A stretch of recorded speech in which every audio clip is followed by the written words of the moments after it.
Yes. Okay. So, as I said, today's agenda is very straightforward. We have to cover the Second World War. And once we've covered the Second World War, then we move to the Cold War. Now, please understand one point, which is that cause of the First or Second World War is relevant. Again, the course is again very, very long when it comes to Second World War. Very long course. It's a long war, and then significance. And ironically, the significance of the Second World War is the Cold War. So, whilst for the First World War you have cause, significance, and the Treaty of Versailles being the significance, and what all we see as the causes of the Second World War is also the significance of the First World War. These are connected wars. So, World War One, interwar, and World War Two. World War One, you need to know the cause. Significance is basically the interwar period. The interwar period also becomes the cause of the Second World War, and then the significance of the Second World War is the Cold War. So it's a sequence in which they are answering each other in that regard. So today, what we do is that we start the war, how Hitler started the war, and then we have to discuss Cold War politics. And on Monday, we will discuss colonization, decolonization. And on Tuesday, we can cover if something is left. Other than that, we'll have the doubt session specifically. Everybody has to be there. And you have to send your doubts to iaslive@byju's.com. Okay. Now, let's talk about the war itself. Please understand cause, significance, cause, significance. Cold War, the question changes. The type of question changes for Cold War because the Cold War is not about cause, significance, about 3 to 4 important points, high points in that story. Now, if you remember, you can send after Monday's class today, whatever you want to. Well, if you have a doubt related to any module which we've covered, you can send it right now also. Just keep the subject as world history doubt. Now, we have discussed yesterday how Mussolini rose, how Hitler rose. We've discussed what is fascism. We've discussed what is the Great Depression. Now, there's a certain context which you need to understand. Is that when we talk about the war, the following are the causes. I have to discuss one more cause with you. That is why I'm writing this down. One was the fact that the Treaty of Versailles was the problem. Second was fragile democracies, which I will show you how it played a role. Then we have Great Depression. Then we have the concept of messed up map of Central Europe. And fifth, we had fascism. But one more reason, yes, sure, socialism. Seventh, USSR's aggressive policy towards spreading socialism, false sense of security. Now here I want to add the ninth point. And the ninth point would be called the policy of appeasement of Britain and France. See, we don't associate Britain and France with guilt. We don't associate the English with having a conscience, but somehow they developed one in this period, wherein the British Prime Minister Chamberlain, he was the most biggest appeaser in that sense. Somehow the British and the French, based on the very harsh clauses of the Treaty of Versailles, developed a certain guilt in themselves, and for that reason they were ready to maybe accept a lot of things which Hitler was doing, which may not have been acceptable previously. So I'll give you a very simple example. What Hitler's first action was union with Austria, but it was directly written in the Treaty of Versailles, union with Austria is not allowed. But the British and the French were like, let them take it. Let Hitler take it. We were too harsh on Germany. That is the core concept which develops, that we were too harsh on Germany. So they, in a way, appeased, or in a way were happy to keep Hitler happy, which Hitler will misuse and then start the war. And this is basically a guilt which these two countries developed, specifically Britain under Prime Minister Chamberlain. And this will be one of the major causes why Hitler will keep on increasing what he wants. So they thought that maybe Hitler will be happy with taking Austria. That was something which we did wrong. Then say that, okay, let's give him Czechoslovakia also. Maybe he will not say anything after this.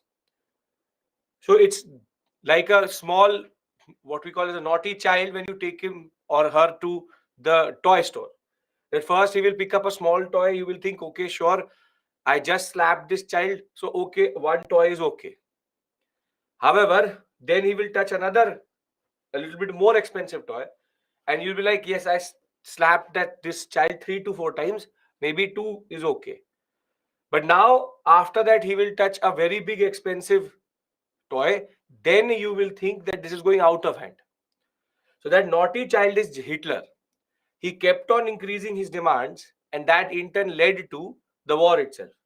But that tolerance for that had to come from the British and the French, which had developed a certain type of appeasement policy towards Hitler. And that was one of the reasons why Hitler was able to do what he was able to do. So appeasement policy of the British and the French, which was generally the way they handled Hitler, was one of the major causes for the war. Are we clear with regards to what do you mean by policy of appeasement? I will show you. I will demonstrate this appeasement to you. But when I say policy of appeasement, this is what I mean by it. Okay. Now, let's see how Hitler, between 1937 and 1939, started the war. How he started the war. Now, the first thing was, Hitler always argued that the Germans are getting suffocated. The Germans are getting suffocated. And the area which you see in dark is only what Germany was. Now, by the time 1938 comes, 37, 38 comes, Hitler had become very popular. He had systematically started to defy the Treaty of Versailles also. He stopped the reparations after 1933. After 1933, no reparations were sent. After 1933, he was also making smaller but very significant batches of aircrafts, saying that they're commercial aircrafts. Further, he was training his pilots in commercial aircrafts for combating or battling. He was also increasing the number of army. If you remember, he was only allowed 1 lakh. He was slowly but surely increasing the number of people who were trained in army training generally. So he was very systematically creating the context for going to war, and he wanted Central Europe first. And he was that, in that sense, the Nazi army was becoming bigger and bigger and bigger with the Luftwaffe, the name Lufthansa. Luft means air. So Luftwaffe, which is his air force, he was making sure that the Air Force becomes a very important component of his army or of his Air Force. So Luftwaffe, Navy, he never actually gave a lot of emphasis to, but Luftwaffe and armored divisions, which is tanks and what we call as armored cars, he was very, very concentrating on that sector. So by the time Hitler thinks of Austria, he was already seen as a German hero, that he was bringing in the glory of Germany back. The Third Reich will be for 1,000 years. This Reich means rule. The third rule of the Germans, the Third Reich, which was created after Hitler captured power, will remain in power for thousands of years. Germans will now rule the world. They have been humiliated, they have been in a way belittled, and the revenge was coming. And in that context, the first act which Hitler will do is that he will take and he will add Austria to the German state. So now he's done something very, very, very straightforward, but in defiance with the Treaty of Versailles. And at this point of time, France or Britain could have intervened. France and Britain could have intervened. However, their guilt, which they should not have developed, they never developed a guilt for India, but they developed a guilt for Germany. And therefore, this guilt allowed Hitler to take Austria without too much resistance. So he really did not have any resistance from any state when he took Austria. And the Austrians were also extremely happy. He himself was an Austrian. Very, very happy that Hitler, the Nazi army, has entered. Now Hitler adds Austria to his empire. The German empire is expanding and Lebensraum is at work. However, what is the problem with Austria right now? What is the issue with Austria? And if you have to fight a war, you need resources. For resources, you need industries. So what is the problem with Austria? Yes, very good. Austria is wholly agricultural. And the Austro-Hungarian Empire, the industry is not with Austria, but what is it with Czechoslovakia? Is with Czechoslovakia. So now he has to find a way to take Czechoslovakia, because Czechoslovakia will be the way in which he can add an industrial zone into his empire, thereby expanding his production capacity. Now, for that, now Hitler starts a drama. And the drama is that there is an area here. This whole area which you see in yellow, this area is called Sudetenland. This area is called Sudetenland. This is a small sector in what we call as Czechoslovakia, and this is a German dominated area. Major German population is there. And now Hitler starts to do a drama, which you would have seen today also in a lot of context it is used. He starts to say that the Germans in the Czechoslovakian Sudetenland area are getting discriminated. That the Czechs are not allowing Germans to live peacefully and they are discriminating against the Germans. It was zero, nothing like that was actually happening. Neither was Czechoslovakia doing anything to these Germans. But now Nazi propaganda will be flooded into this sector that Hitler is angry and Hitler will not let this injustice happen. Now, across Europe, Hitler will now start to broadcast messages that if Germans are discriminated against, Hitler will not sit alone or sit without any action in that sense. Now, Britain and France can see that Hitler is becoming a little bit aggressive.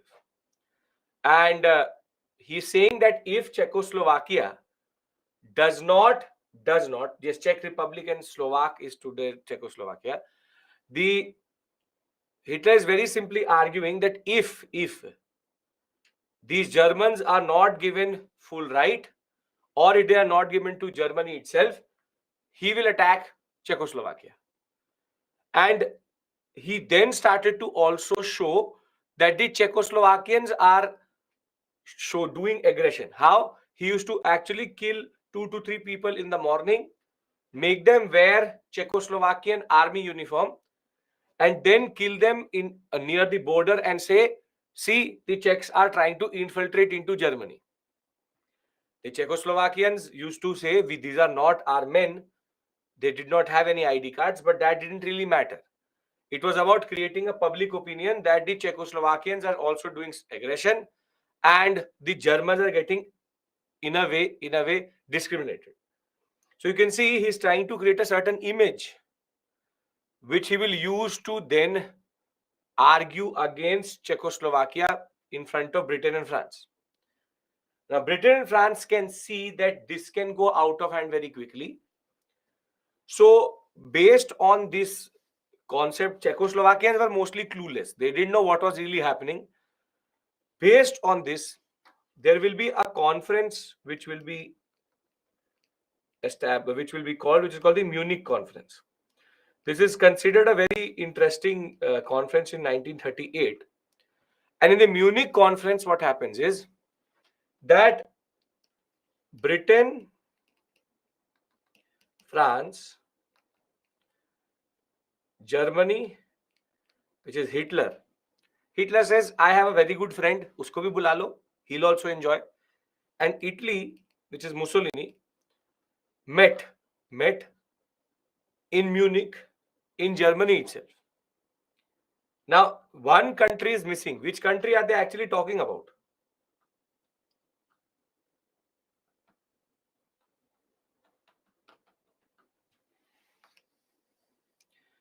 They were not called only. Czechoslovakians were not called on the negotiating table. This whole conference was about resolving Czechoslovakia, Germany.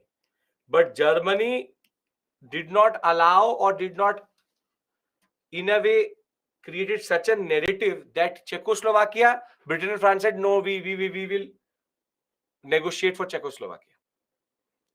Now, at the Munich conference, what is decided? It is that Sudetenland will be transferred to Germany. So Hitler got his way. That this whole sector will be given to the Germans. And the Munich conference is considered very iconic because Chamberlain, Hitler, Mussolini, and the French Prime Minister all were together.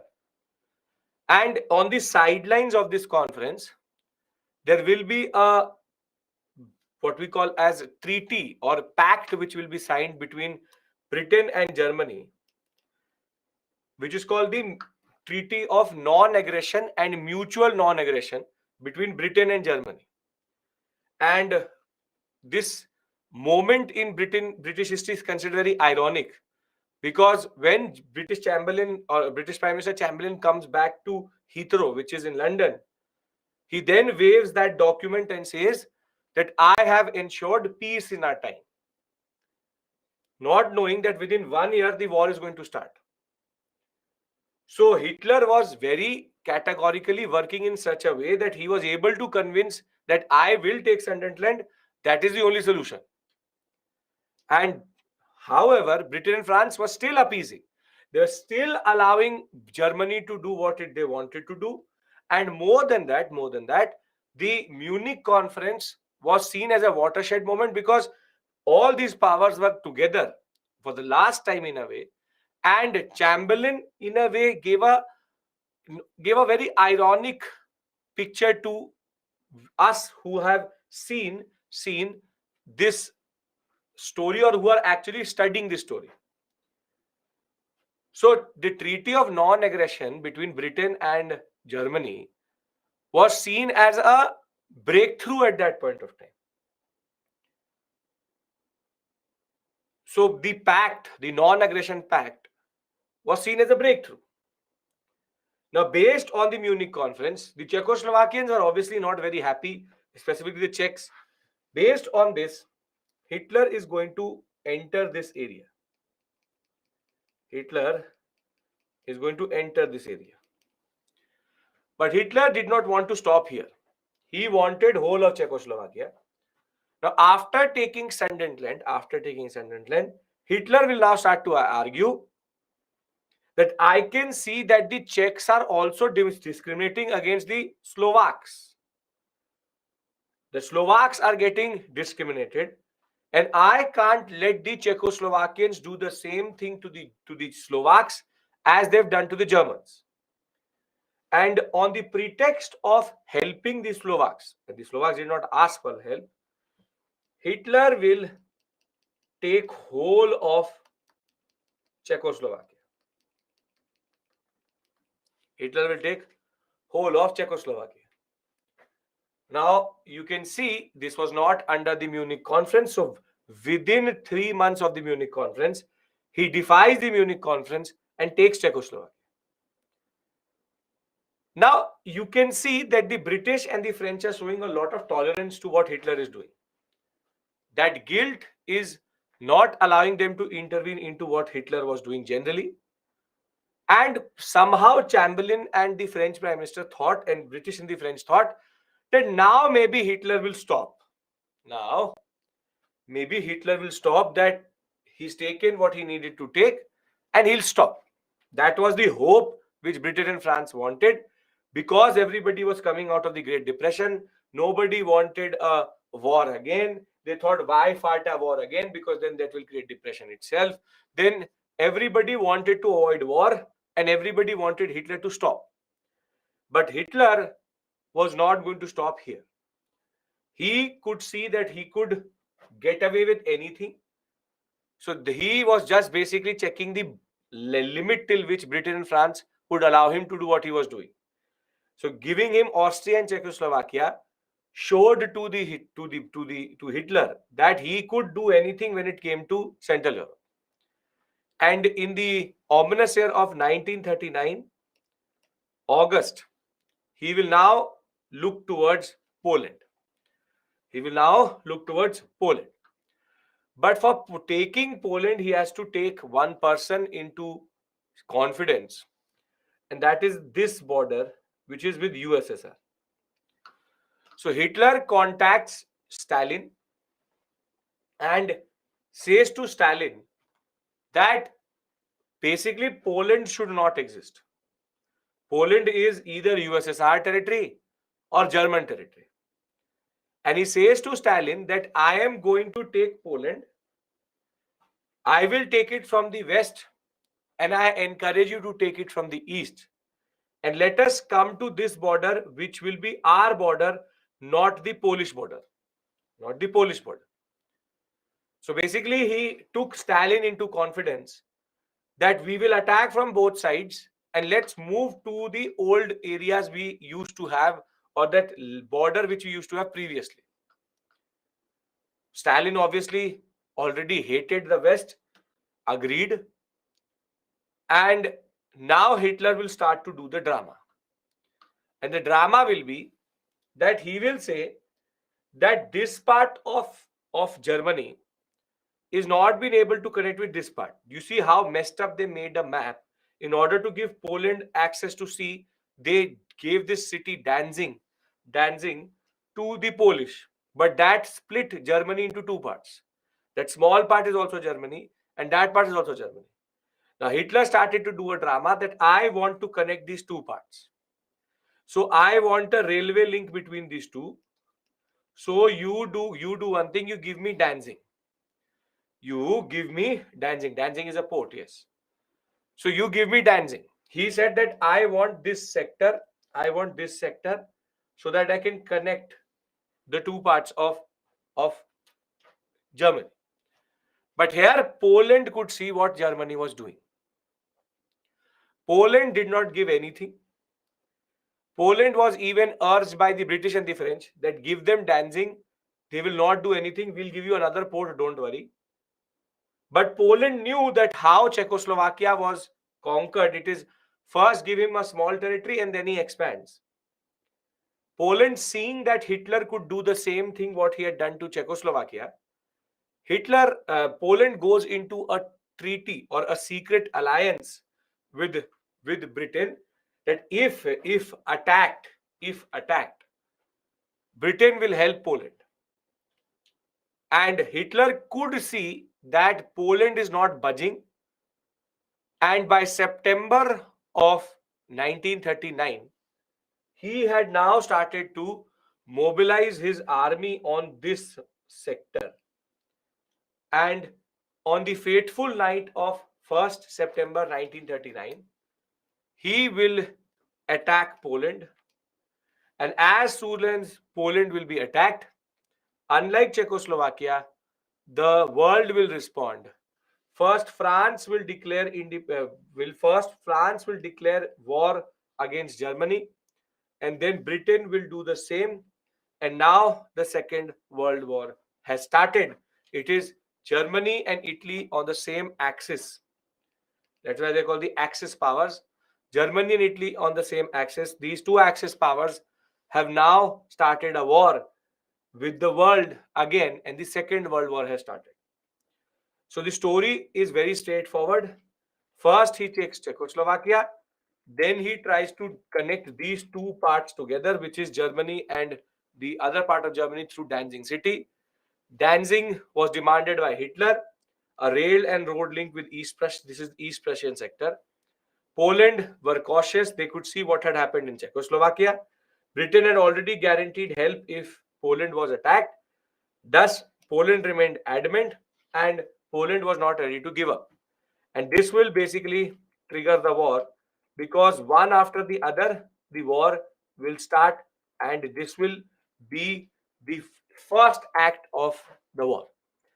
Now, to give you the causes of the war, we've already done it. We know that people did not like the Treaty of Versailles. Treaty of Versailles created problems for everybody, for minorities, for the way they had messed up the map, the issues related to resentment. Fascism was created because of that only. So we know that extreme nationalism or ultranationalism developed because of that only. We also know that the League of Nations, which is this collective security curtain which was on everybody's eye, was lifted up by Hitler in 1939, and the world was again at war. And the global economic crisis, which is basically the what we call as Great Depression, was also important because it divided Europe into two parts: dictators and democrats.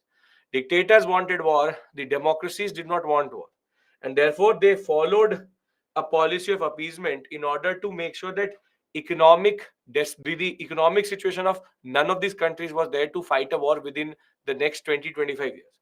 But Hitler forced everybody's hand. Now, till this point, I hope it makes sense. You don't have to know these intricate details, how he started the war and all. But I hope that you understand how he first did drama in Czechoslovakia, then he started in Poland. Because if that is the case, whatever I'm teaching right now, you just have to enjoy it and understand it. It's too long to be written in the examination. I have to read till Cold War. Whatever I'm discussing is just to give you a glimpse of the war. Right? Okay. Now, can I now discuss the war with you? Can I discuss the war with you? Yes, sir. Okay. Now, one thing very, very clearly you need to understand, that I am going to tell you which powers are involved in which year, because you will ask me, where is America, where is this, where is that? 1939, 1940, 1941 onwards. 1939, it is basically Britain, France versus Germany and Italy. If you want to add, you can add Poland, Belgium, Netherlands. 1940, this will remain the same. Same countries will be involved. It is in 1941 that Britain, France, USSR, USA versus Germany, Italy, and Japan. So understand this point, that the first 2 years of the war, it was only Britain, France, and Germany and Italy. USA, USSR, and Japan get involved only in 1941, and they will go on till 1945. Till that point, we will discuss it. Now, I have to explain a method which made Hitler so ruthless, and that is called Blitzkrieg. Now, I'll tell you why Belgium. I'll tell you first. I'll show you maps.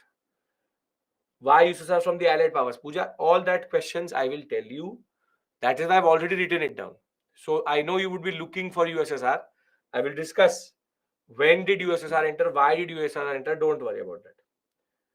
Yes, Japan was an ally entered against. All these questions will be answered. First, listen to.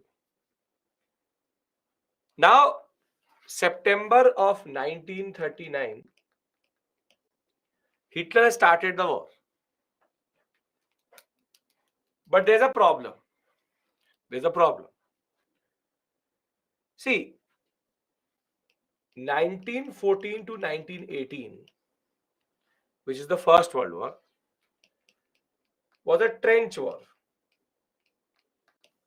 which is having trenches and holding lines.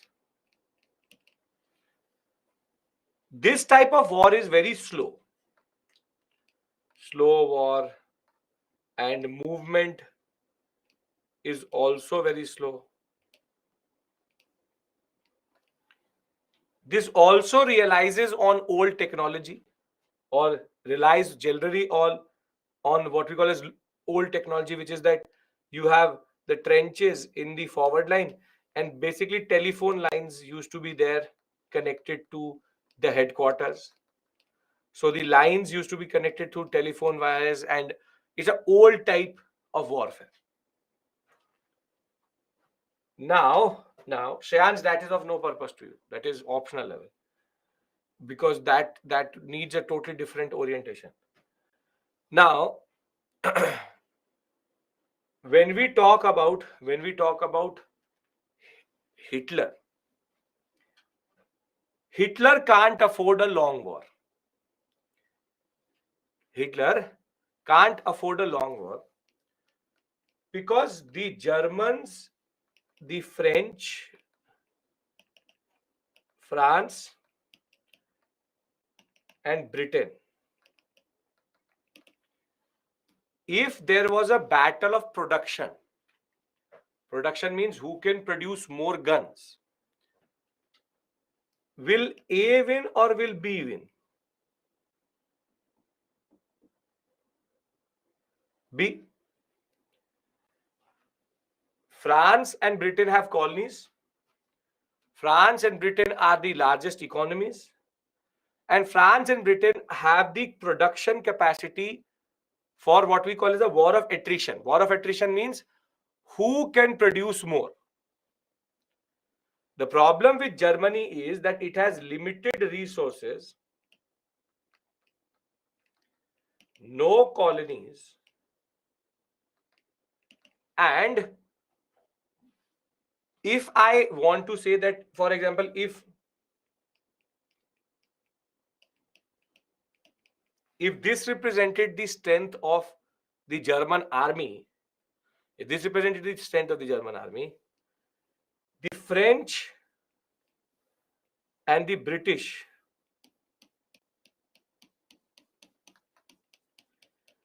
had an army which was 5 to 6 times bigger than Germany. So the army of Britain and France was extremely big. Germany still has resources, but a head-to-head fight between them, Germany will start to struggle after a point. Germans may have coal, but Germans don't have petroleum. The point is that outright war between these two sets is never going to come into German favor until unless Germany has very good colonies which provide Germany with the basic resources. See, in a war of production, nobody could defeat Britain in the long run. And remember, Germany had been given war reparation. Germany had lost a lot of territory also. Germany had been humiliated. It was having too much instability. So Germans and Hitler understand this point. Hitler could never have won and would never want to get indulged in a war which was a long war. That for 5-10 years he's fighting. That war he would never win. Hitler needed quick victory. The more quickly he wins this war, the more guaranteed it is that he wins the war in the totality. So understand this point, that resource-wise, Germany is rich, but it is not in comparison to a colonial power like France and Britain. So now Hitler cannot afford trench warfare. Hitler cannot afford trench warfare. Rather, Hitler needs to develop a new type of methodology, which is called in what we today call as lightning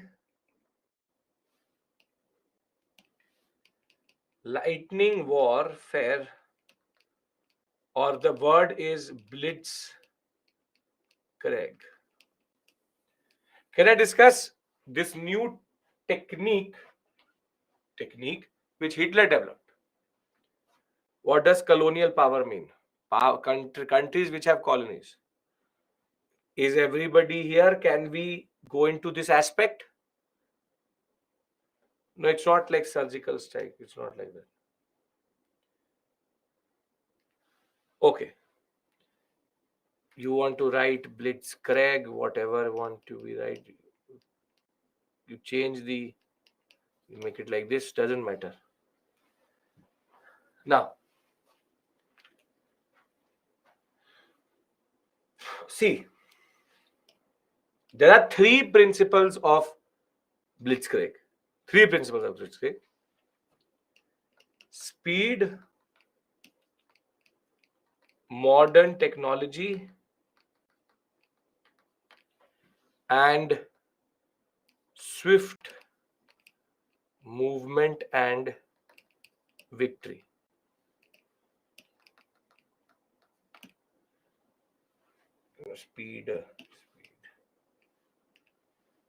Speed and ambush, modern technology, and swift movement and victory. And the basic principle of blitzkrieg is win without fighting. Win without fighting. I'll give a very simple example of this. See, this is the border between France and Germany, and the French have deployed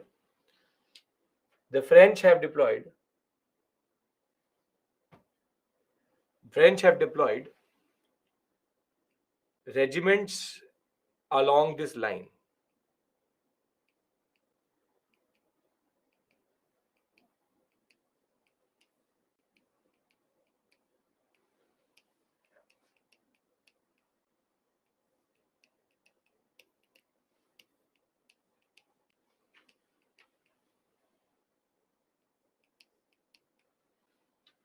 Regiments means that there is deployment of the army. Now, any day France has a much bigger army, but the foolishness which the French did was that they started to prepare for a trench warfare. They thought standard trench warfare, the way we fought with Germany last time, we'll do it trench warfare. And all of these what we call as regiments were connected to Paris via dedicated telephone lines, And the technology right now is still telephones, which the French use. Germans, on the other hand, have tried to change their technology, which I will tell you what it is. Now, Germany, if we talk about Germans, they have a big army, but it cannot take on the French on each and every line. It can't take the French on each and every point. So if this is point A, point B, point C, point D, and E, the Germans can't fight with the French on all these points. Because maybe they have a strong infantry here. The planes, the Luftwaffe, which is its flights, will also help this whole sector. The problem is that they are nothing in front of the whole French army. So, as per traditional warfare techniques, Germans should have spread the whole, what we call as army, across this line and then fight a war. But rather, Hitler's army, through their research and through their understanding of the border, this is the Air Force. Through their border, used to find the weakest link in any of these points, which is the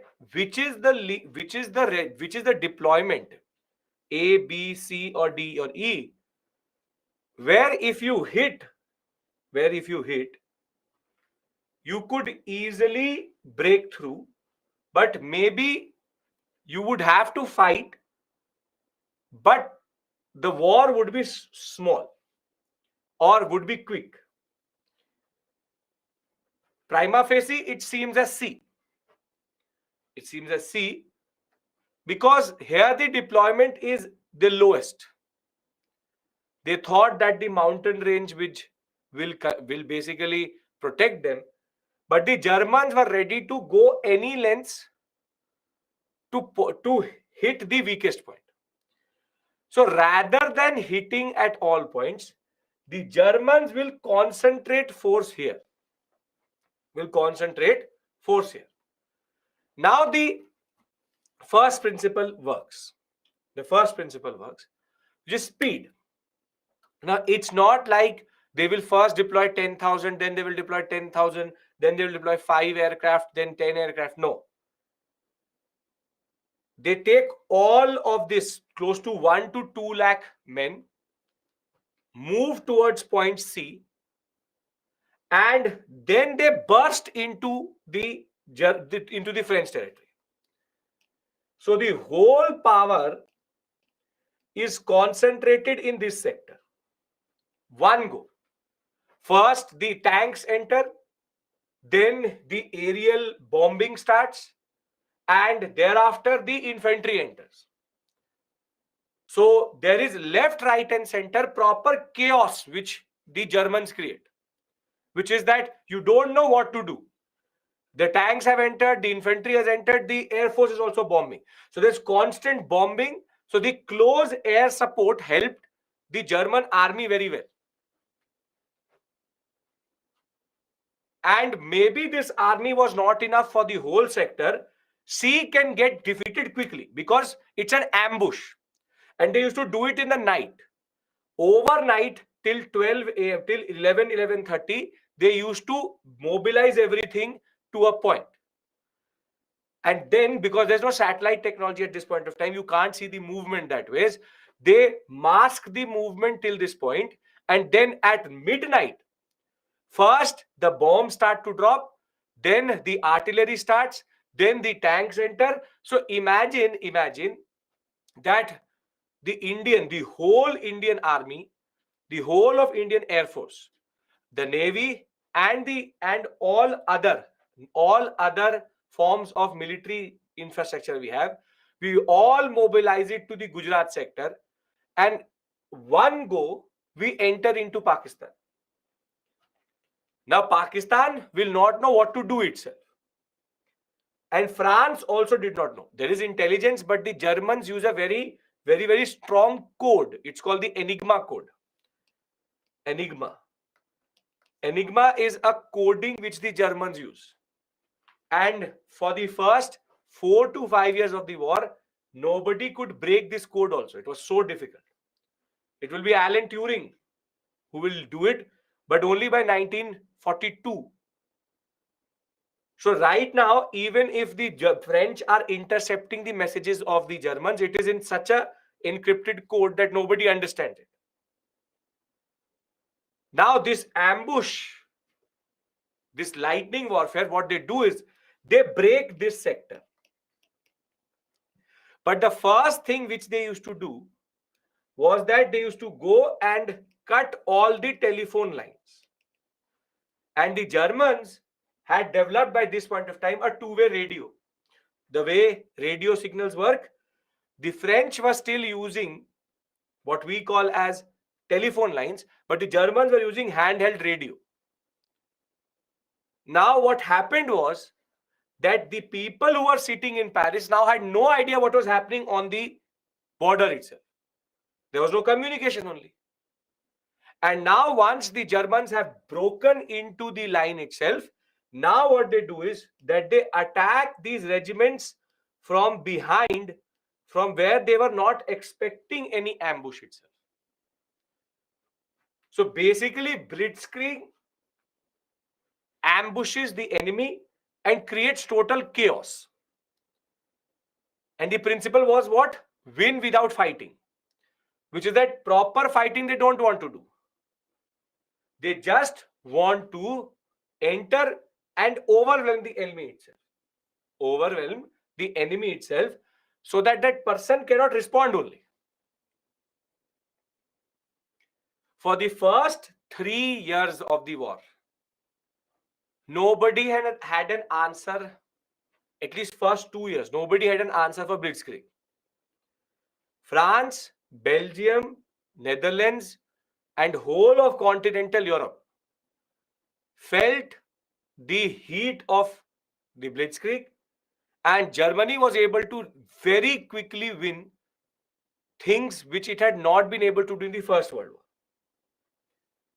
But I hope now you understand what is Blitzkrieg. Yes? Come on.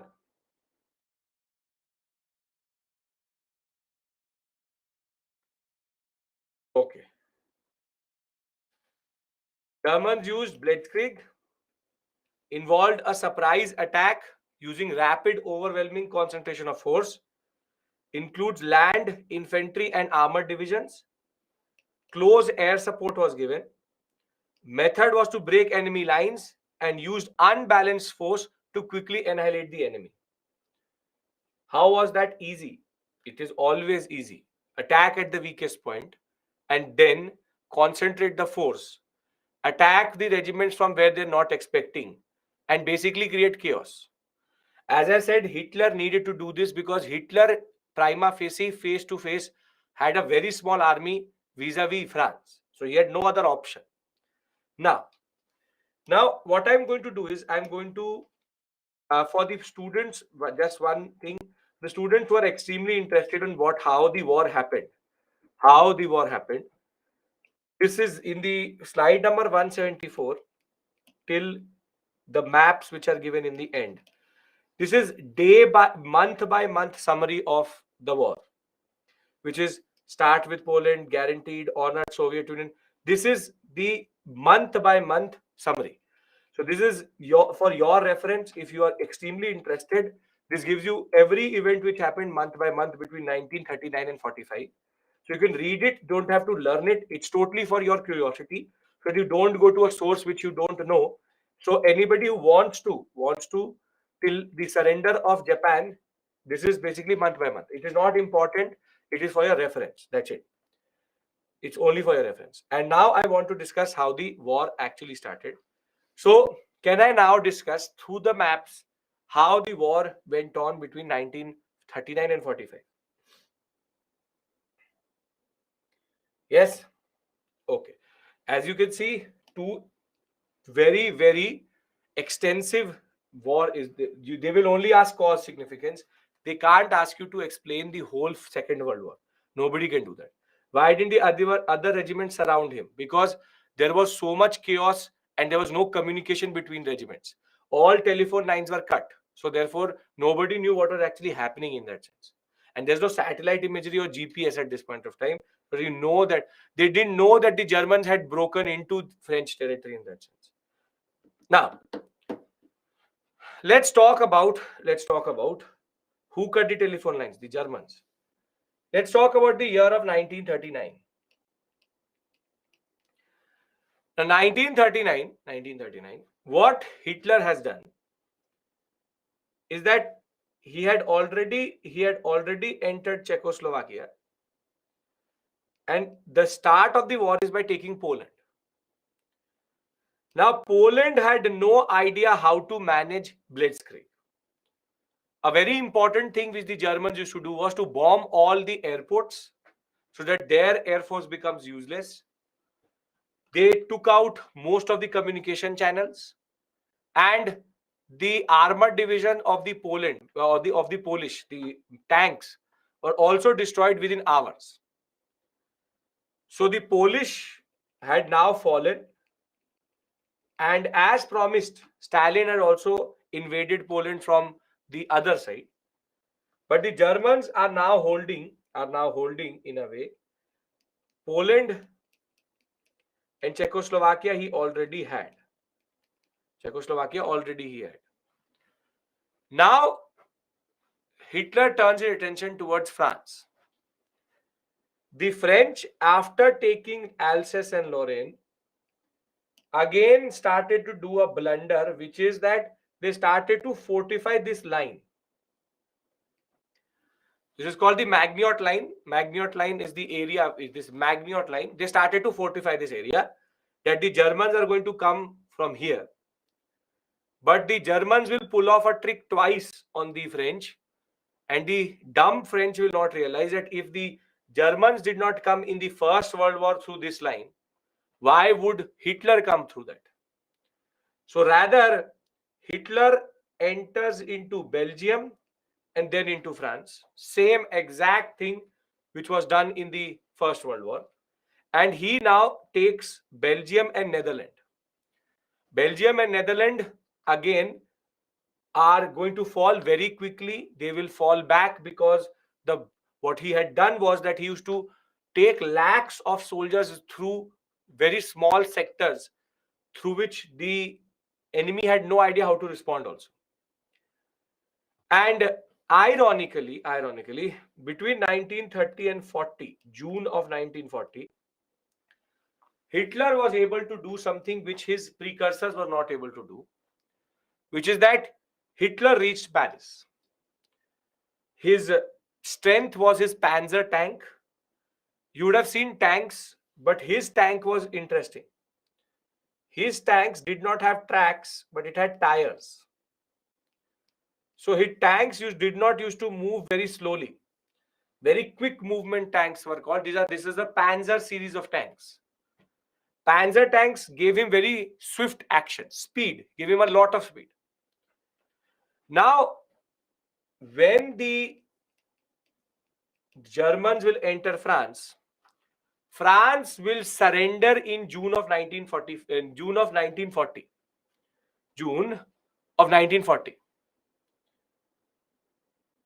Tanks, not tanks, tanks. Tanks are armored division. So tanks are a very important part of what we call as infantry support, armored division. And the fallback of France was very ironic. In the same carriage in which the Germans had surrendered to the French in 1918, Hitler will call the French generals in the same same railway carriage and say, sign your surrender. Sign your surrender.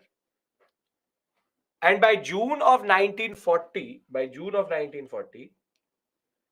Belgium was gone, Netherlands were gone, and whole of France had now been conquered by Hitler.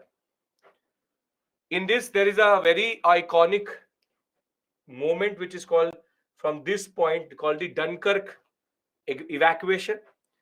The French, British, and Belgium and the Netherlands army were falling back. Holland, Netherlands, same thing, were falling back, and they reached to a point called Dunkirk. Dunkirk was a small port and a beach in France, and the British had to evacuate close to 3 to 4,000 soldiers out of this area. If not, the Germans would have slaughtered each one of them. There's a movie also on this, Dunkirk. Christopher Nolan captures that moment in which Blitzkrieg was wreaking havoc throughout France. So one thing is very, very clear. If we call it the opening act, between 1939 and June of 1940, Hitler was winning this war comprehensively, and he had done what previously was not possible, which is to take France. However, now his problems start to rise, because he now wants to take England. He wants to take England. Now, a mistake which Hitler did whilst doing this, and what the French also did before they surrendered, was that most of the air force bases and airports of France were destroyed either by the Germans or the French destroyed them, so that the Germans could not take off from France. Now, a German bomber had a range of 4,000 to 4,500 kilometers. And the distance between these 2 points is close to 2,000 kilometers. So now the problem which Hitler has is that his bomber can go to a certain point till England, and then it has to come back to refuel in Germany itself, because there is no way to land in France. So based on these chances, in 1940, we see the Battle of Britain starts. Battle of Britain will start. Now, what the Germans wanted was that they wanted to take England, but English had a strategic location, and though the Germans were able to take off and bomb most of this sector, Hitler was not able to go beyond this point, because his bombers did not have the right range to do it. He needed a bomber to go to at least 6,000, 7,000 kilometers. So the city of London, it was literally bombed day and night, but the English moved most of its critical infrastructure towards the north, knowing that the Germans can't reach there. But in the Battle of Britain, now Hitler will start to get frustrated, because there was no conclusion which Battle of Britain was bringing in. Something which started to happen in 1918 also, in that First World War also, 1914, that this sector was now going to become a stalemate. The Germans can reach a certain point. The Royal Air Force also destroyed a lot of his bombers. But the Battle of Britain was not going anywhere generally. There was no way that Hitler could reach the critical infrastructure of England. He could not invade England, and as it is, he did not have a navy. So naval warfare again was one thing on which the Germans were not very good, unlike the First World War. First World War still U-boat campaign very well, but Second World War, he has submarines, but they are not proper regiments. So now Hitler is getting frustrated. Hitler cannot afford a war for a long period, and by this point of time, Britain and France also start to realize that Hitler is in a hurry. Hitler is in a hurry. If we can prolong the war, then this will become a war of production and attrition. And Germany can never win against the British and the French when it comes to production. So the concept was frustrate Hitler in this sector and as much as possible delay. As much as possible delay. And Hitler did start to get frustrated because he did not want to fight a war for 5 to 6 years. But that is what is basically going to happen with him also. Now Hitler, out of the frustration of Battle of Britain going nowhere, Hitler will now change his orientation. Hitler will tell Italy that you do one thing. You take Greece and you take Egypt. You take Greece and you take Egypt. So Hitler sends a message to Mussolini that go and capture Greece and Egypt.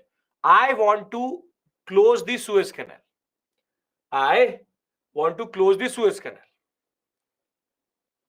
And whilst Mussolini was very good in orating things, while Mussolini was very good in making all the drama which he could do, Mussolini was not, the Italians were not good at fighting.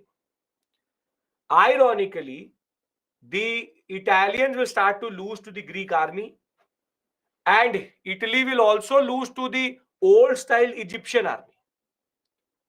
Now Hitler will literally every time say that why is that Germany gets useless allies, and Germany would then have to actually send troops to Greece and troops to Egypt. But this is called the mushrooming of the war beyond England, beyond Europe. And basically, the Egyptian and the Greek campaign, once the Germans get involved, they were able to take this sector. They were able to take this sector. However, Hitler does not have one resource which he needs very desperately. Hitler needs one resource which he needs desperately, and that is petroleum, crude oil. Petroleum is needed for the Air Force, petroleum is needed for the tanks, the petroleum is needed for most of the army itself. And now Hitler, who had thought that he'll take Britain, he'll take the colonies, he is now stuck. He's now stuck. He's been fighting the war for now 2 years. He could have stopped here, but that was not Hitler's plan. He wanted to now go a step further. And in the year 1941,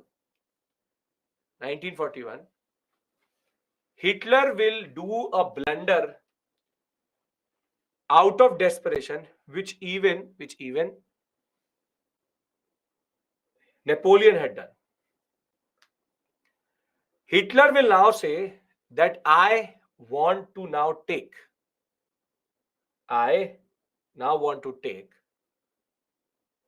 Russia. He said that the USSR is the country which has most of the resources when it comes to petroleum. This sector was very petroleum rich, Ukrainian sector. Now Hitler, what he will do is that in the year 1941, Hitler will go for what is called as Operation Barbarossa. Operation Barbarossa was invasion of USSR. Now, whilst taking Egypt and Greece, one mistake which Hitler did, which again Napoleon had done, that's why people say that if Hitler had studied history, he would not have done the same mistake as Napoleon. He had delayed it to the autumn and the winter season of Russia. And Russia, their winters is their most important weapon. Now, tell me one thing. There are 3 very important cities here. One is called Stalingrad. The other one is called Moscow, the capital, and the other one is called Leningrad. Now, if you are the military general of the Nazi army, which city should you go for first, or should concentrate your army towards? Which city? Moscow.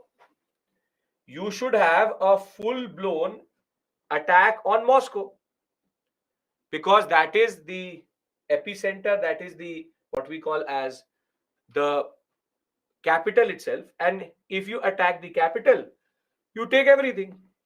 You take everything. However, Hitler did not do that. Hitler chooses on the other hand, one second, chooses on the other hand, give me a second, yes, okay. Yes. Chooses on the other hand a three-pronged attack. Three-pronged attack, which is that he would go one from south, one from north, what is called Trishul formation, and the other from the north itself. Why didn't he buy from, you think that Stalin is going to sell oil to Hitler? He knew who Hitler was. And Hitler thought that socialism is a sham. I will just enter into Russia and I will break Russia. Now, basically, he's done this three-pronged attack for a very simple reason, because he wanted to enter this sector and take the oil. Now, whilst Hitler was very good in capturing this area, his Moscow and Stalingrad campaign were not very good. And there were three major issues which will emerge automatically when he'll enter into USSR. Hitler had underestimated the USSR. His calculation was that the USSR has 1 crore army, 10 million.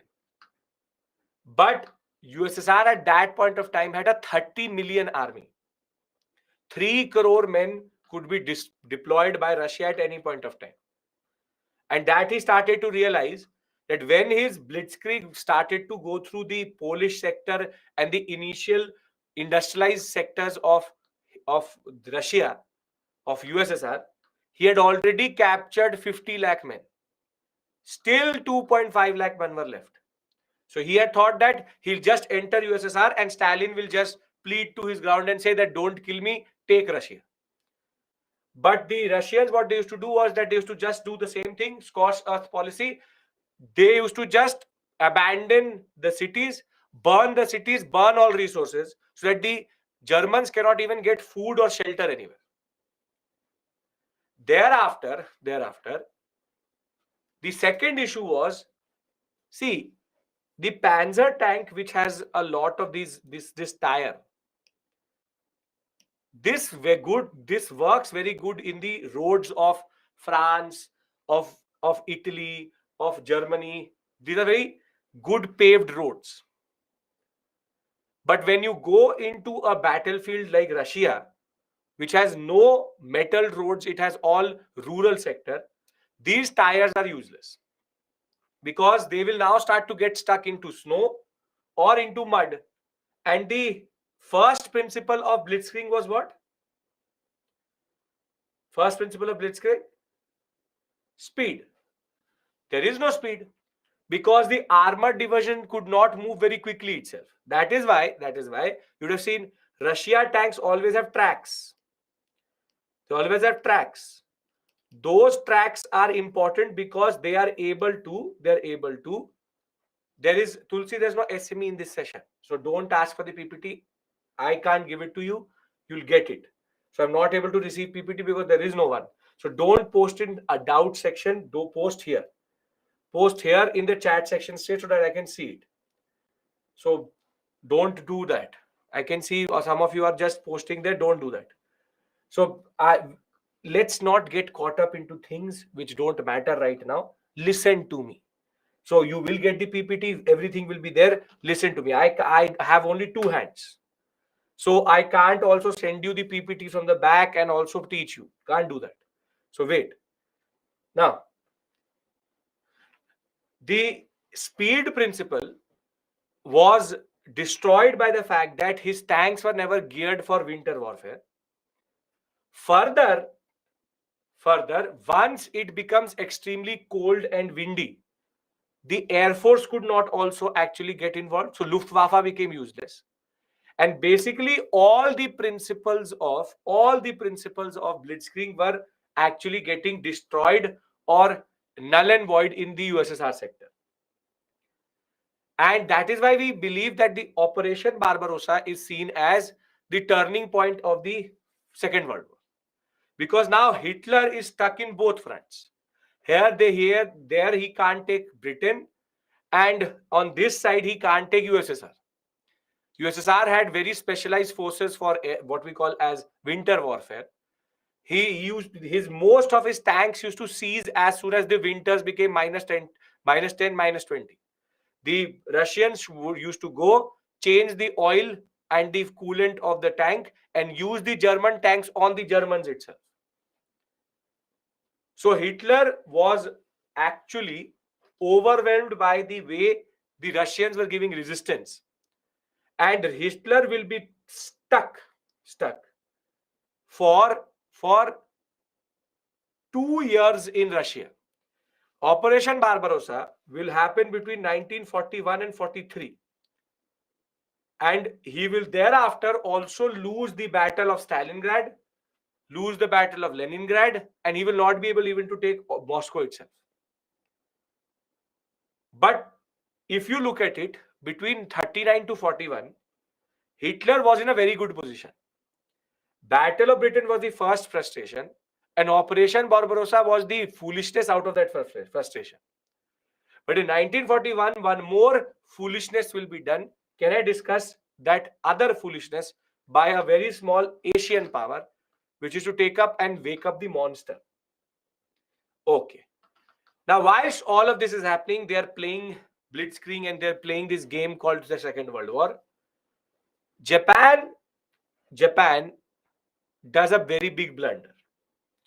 See, whilst all of this is happening, Japan thought that why not take the colonies of these imperial powers whilst that means Russia defeated Germany. Yes, USSR was given single-handed credit, and Stalin should be given credit here. Stalin basically took the brunt of Nazi army, and he absorbed the shockwaves of the Nazi army. He lost a lot of men. Close to 1.2 crore people died in Russia because of the Nazi army. However, Russia absorbed all the pressure which Nazi army or Hitler was exerting.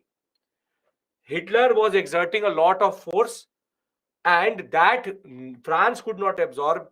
None of the other European powers could absorb. However, the USSR was able to absorb it. For 3 years, the Russians kept on fighting. That much capacity no country had at this point of time. And that is why the USSR after the war said that I want my place in history. That I am the reason why Hitler never went forward. But Hitler always had useless allies, and therein comes Japan. Japan became a very opportunistic power and a very aggressive power. And from 1941 onwards, or 41 onwards, it started to basically use the weakness or this engagement of Europe within itself to take the colonies in the Southeast Asian sector. We already know they had Manchuria, they had Korea. And now the Japanese will start to move downwards into the Malayan Peninsula. And this you would have done in your modern India, that the Japanese became extremely aggressive in the Southeast Asian sector, and they were starting to remove the British from their colonies itself. However, as soon as the Japanese became aggressive, Philippines was an American colony. Philippines was touched by the Japanese, and the Americans did not like it. And the Americans basically put in an economic sanction on the Japanese and started to intercept the Japanese ships also. However, the Japanese said, okay, you want to take a target at us, हमसे पंगा लेना चाहते हो, and what they will do is a blunder in 1941, which is called Pearl Harbor. The Japanese will bomb and have a surprise attack on a small harbor, Pearl Harbor in Hawaii, which is an American, what we call a city and district. And at Pearl Harbor, America will lose close to 3 battleships, 350 aircrafts, and 3,000 men will be killed in and around Pearl Harbor because of the surprise attack of the Japanese. And now when this will happen, America will now enter the war in 1941. Now, once the Japanese had done this blunder, America enters on the side of the Allies, as it always did. So Hitler then contacted the Japanese and said that now that you are on the other side of the Allies, you can work with us and make sure that you can take away the British power in the Southeast Asian sector. And that is why after 41, they become even more aggressive. But the Americans had already entered the war, and that creates the context for the Quit India movement, that the Japanese became even more aggressive once they went into an alliance with the Nazi with the Axis powers. But why am I saying that it is a blunder?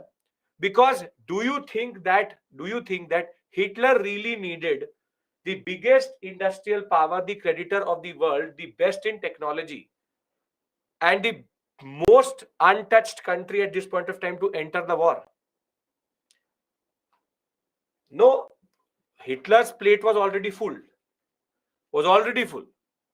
Now the Americans will enter the war in 1941-42. And thereafter, the tide of the war will change.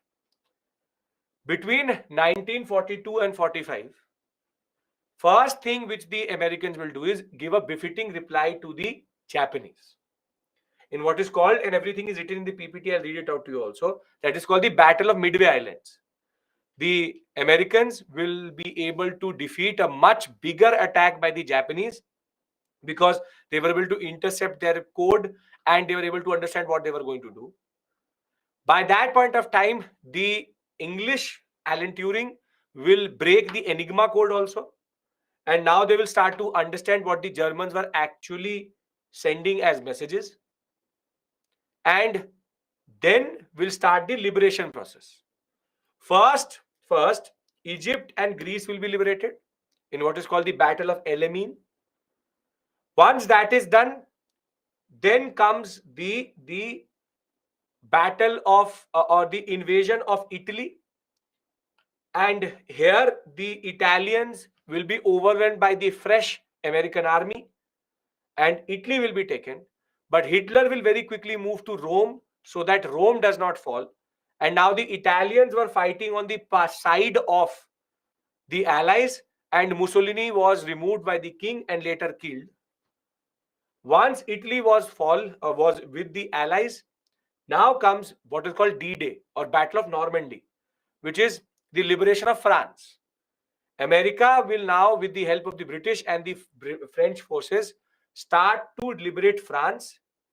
And once liberation of France will be done, by March of 1945, they were poised for the invasion of, rather by February of 1945, they were poised for invasion of Germany.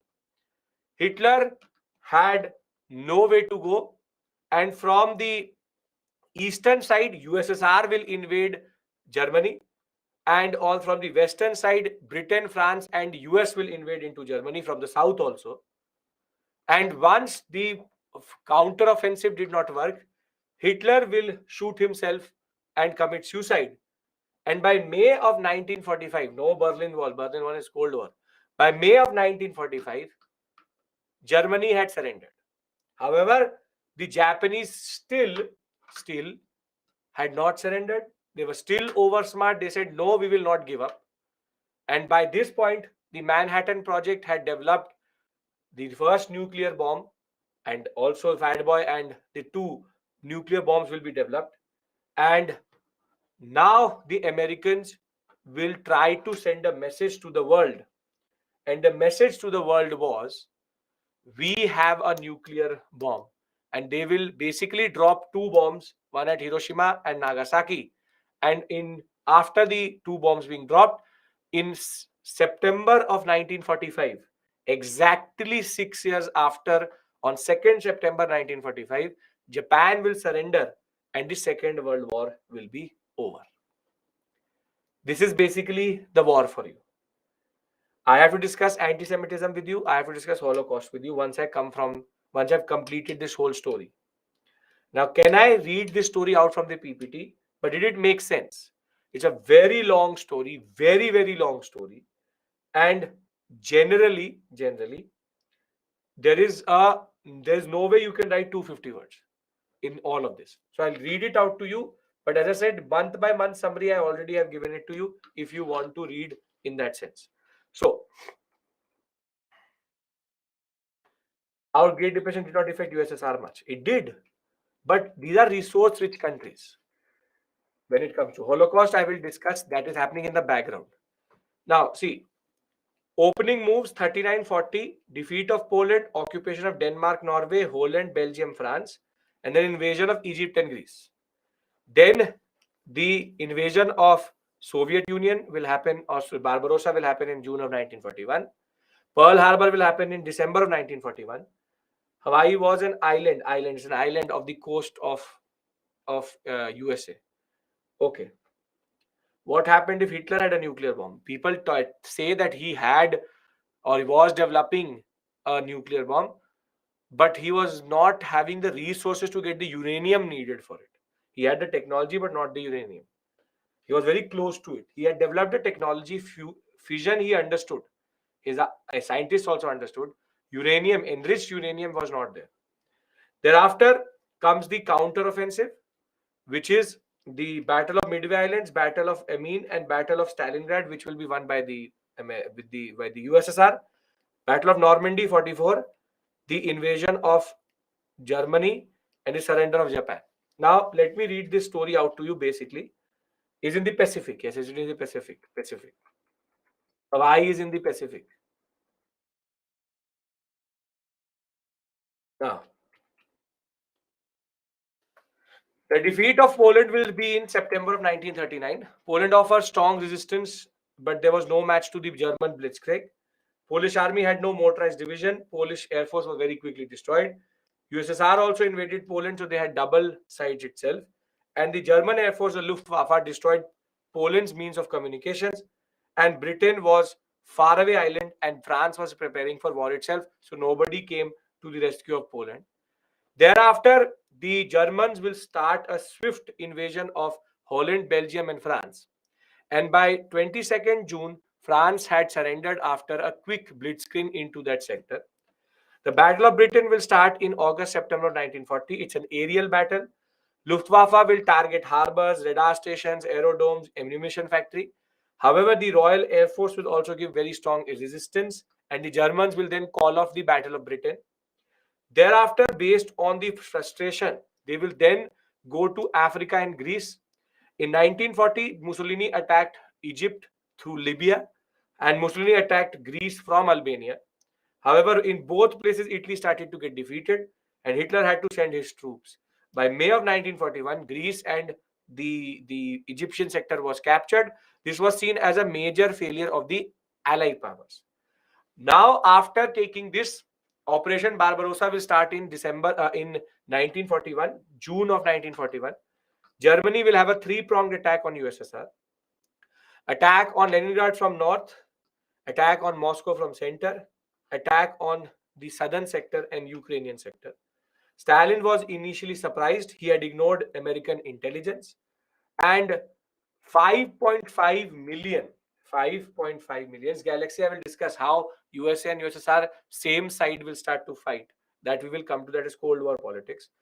5.5 million German infantry, 3,550 German tanks, and 5,000 bombers will invade USSR. Important cities like Kiev and Riga will fall quickly. However, Operation Barbarossa was a failure because when it came to Battle of Stalingrad and Moscow, both were defeated because of the following factors. First is that autumnal rain made sure that the roads were muddy, so the attack speed reduced. Then the winters was their first or the most important weapon which they had. Repeated delays meant that they went in the winters. No adequate clothing. Luftwaffe could not be used in minus 38, 40 degrees Celsius. And instead of focusing on Moscow, Hitler tried to take Ukraine for the oil fields. And that, adding to the fact that the Russians absorbed the German attack, burned down all of these cities so that the German forces would not get relief. And the strategy was to wear down the German strength and then attack with force. Now, whilst all of this is happening, now comes the USA-Japan thing. Japan saw the British Malaya and Burma and Dutch as an easy target. So they attacked and took the military establishments, which basically all of these countries were busy fighting Germany. This will lead to the USA and the Japanese relationship to become a little bit sour. And Dengel Tojo, who had become the prime minister at this point of time, will have a very aggressive agenda that he wanted to now take the whole of South Asia. So the Japanese will do a surprise attack on Pearl Harbor, an American island of Hawaii. 3,700 men will be killed. 350 aircrafts will be destroyed. 5 battleships will be destroyed. USA and Britain now declared war on Japan on 8 December 1941. Japan thereafter still did not stop. It kept on rampaging through this sector till 1942. However, the US had now entered the war, and the tide of the war was now going to turn. Now, the first thing which they do is what we call as the Battle of Midway Islands, in which the USA will defeat the Japanese on the seas, and basically the Japanese will stop trying to attack the US because they had already lost an aircraft carrier, and the US now showed their power. On the other hand, now they will start to concentrate towards Egypt and Greece in what is called Battle of El Alamein. Battle of El Alamein, German forces were defeated by the English, and thereafter major role played by the air power of the Allies. The Americans were very fresh, and now in order to protect the Suez Canal, they will now go for the next step after liberating this area, which is the invasion of Italy. Now, the fall of Italy will happen in July of 1943. Britain, America will quickly capture Sicily and thereafter trigger a revolution in Italy where the king will remove Mussolini. Later, he will be killed on the streets of Italy. And Germany will attack Italy, take Rome so that the southern front does not come till German borders itself. However, now Italian forces were on the side of the Allies.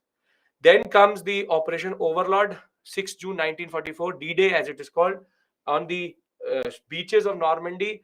The British, US, and the French forces were dropped off, and now the invasion and the liberation of France had started. Once that was done, invasion of Germany will be planned. The invasion was there was a conference which just happened before the invasion of Germany, which is called the Potsdam Conference. We will discuss it.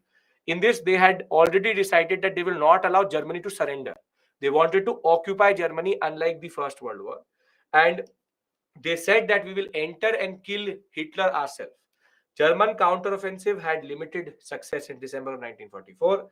The USSR attacked Germany from the Eastern Front, and Hitler committed suicide. And in May of 1945, Germany surrendered. However, the surrender of Japan was still left. Only the Japanese government refused to do it. The US now had developed, under Manhattan Project and under Oppenheimer, the nuclear bombs. 6th August, US will drop it on Hiroshima. 9th August, they will drop it on Nagasaki. On 15th August, Japanese Emperor Hirohito will announce surrender. And on 2nd September 1945, Japan will surrender on board USS Missouri, and the war was over. Now, if this is clear, I want to give you a break and then come back and discuss why, what, how. Yes? Okay.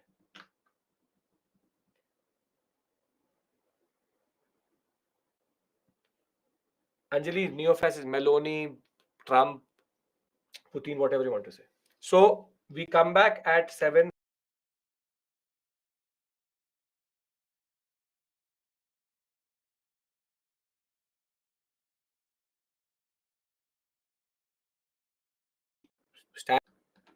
Discuss it, the Axis powers lose. We already know that they had a shortage of raw material. It was a war of production and attrition. Germany would never have won. And thereafter, swift victory was the way only which Germany could have won this war, which became problematic after a certain point. And the long war concept is very, very important. That long war was the solution for Hitler's actions. If you are going to prolong the war, then basically Hitler had no answer to it. As it is by 1942, people have learned or had learned how to basically manage blitzkrieg, and Axis were too dependent on territorial forces. This is a very important point. Armored and infantry divisions. No navy and air force after a point becomes useless. And over and above that, Axis powers took too much upon themselves also, and Hitler was also let down by his allies in that sense. Now, before I talk about the Holocaust, I've given you this in the PPT. These are all the events which I've discussed on one timeline. So if you want, nobody's asking you to learn it. Hitler brutally destroyed London. Yes, London was mostly bombed by Hitler because London comes in the southern sector of England. So very simply, this is the basic stress timeline. However, you don't have to learn it because nobody is asking you to explain these events, but I've still given you this. Now, what I want to discuss is effect and the concept of Holocaust. See, when we talk about the number of people who died, the number of Anjali, I have to discuss that. But for that I'll discuss Cold War. So I know what is there in the PPT. Don't worry about that. So 70 to 85 million people were dead, and therefore this war was even more bloodier than the First World War. 2 crore dead in Russia, 60 million in Poland. I'll tell you how. Germans lost 40 lakh. 60 lakh, 40 lakh, 20 lakh Chinese who were killed by the Japanese. Japanese lost 20 lakh. And then 4 lakh 50,000 in Britain and 4 lakh 20,000 in USA. Now the point is, Russia in both the wars actually lost a lot of men in that sense. But the effect of the war was good for us. The Chinese did not fight in the war. The Chinese defended themselves against the Japanese. That was the aggression of the Japanese in the Chinese sector. So that is Japan trying to invade China. Now, very simply, for us, it was a good thing because it severely weakened the imperial powers. And whilst there was a lot of social change which happened, where there was total social change in Europe, their demography was changed. With the end of this war, Britain, which was the superpower of the world, between 1500 to 1945, Britain was the superpower of the world, and this superpower had now basically lost its control over its own economy, and now it had become severely weakened, and therefore the position of the superpower was left, which basically links it with the Cold War politics. But for us, it was decolonization. The decolonization, the way the whole of what we call as the third world was created, that in Asia, most of the decolonization happened after the Second World War, and therefore the global South was created after the Second World War, wherein these powers were not in a position to hold on to their colonies any longer. Now, before I talk about Cold War, which is basically the effect of the war itself, I want to discuss very briefly, because it's not optional level, and as it is, UPSC is not asked a question or not asking a question about you about that, which is Holocaust, anti-Semitism of Hitler. I've had a discussion. If you've ever been in the webinars with me, I had a discussion when I was discussing Hamas and Israel, but why not here? Now, what is the connection of Jews? I'll tell you. See, try to understand this point, that Hitler had nothing specific with the Jews. Please understand this point. Hitler had nothing specific with the Jews. But in Germany and the German territories, Jews controlled most of the businesses. And in order to give Germans employment, he needed to take away the employment away from Jews. Now the question is, where does the hatred against the Jews come from? And that can be traced to Christianity itself. See, anti-Semitism, which is anti-Semitic languages. Semitic languages is Hebrew, Arabic, and all. Hebrew is the language of the Judaistic or of Judaism, which is Jews. Christianity always had a problematic relationship with the Jews. It is believed that the Jews crucified the Lord and Savior Jesus Christ, and therefore there's always a conflict between Christianity and Jews. And it's not that there was no conflict. For centuries, Christians had been discriminating against the Jews, but the anti-Semitism which existed before Hitler was based on social discrimination. That is, discriminate against the Jews, and by discriminating against the Jews, what you are doing is that you are just giving them second-class citizen. You are making them work. In Egypt, they were laborers. The Jews have suffered quite a lot throughout their history. Therein comes the aggression of Israel in that sense. But the point is, social discrimination was the solution which Christianity gave to Jews. So Hitler's hatred towards the Jews comes from his own religion, which is Christianity. On the other hand, he had to find the Jews in such a way that he needed to take away the employment from the Jews so as to give it to the Germans. And that was something very important. That was something very, very important as an agenda of Hitler, that every German will have a employment, certain income, and he had promised everybody full employment. Now, Hitler, in order to target the Jews now, he will change anti-Semitism and add race into it and add what is called the concept of scientific anti-Semitism. I am telling you, anti-Semitism. Why Christians hate Jews? Because it is believed that Jesus Christ was crucified by the Jews. That is their understanding. I'm not here to discuss the theology of Christianity and Judaism, but it is believed that their Lord and Savior was targeted by the Jews. So again, Karuka, Pratik, I'm answering you that Christianity, it is Abrahamic religions have issues generally because of having the same space and being competing with each other. But Judaism and Christianity are even more closer when it comes to conflict because of this connection. So very simply, anti-Semitism is inbuilt into Christianity. But Hitler now starts to discuss about the concept of race and scientific anti-Semitism. He argues that what Germany represents is the Aryan race.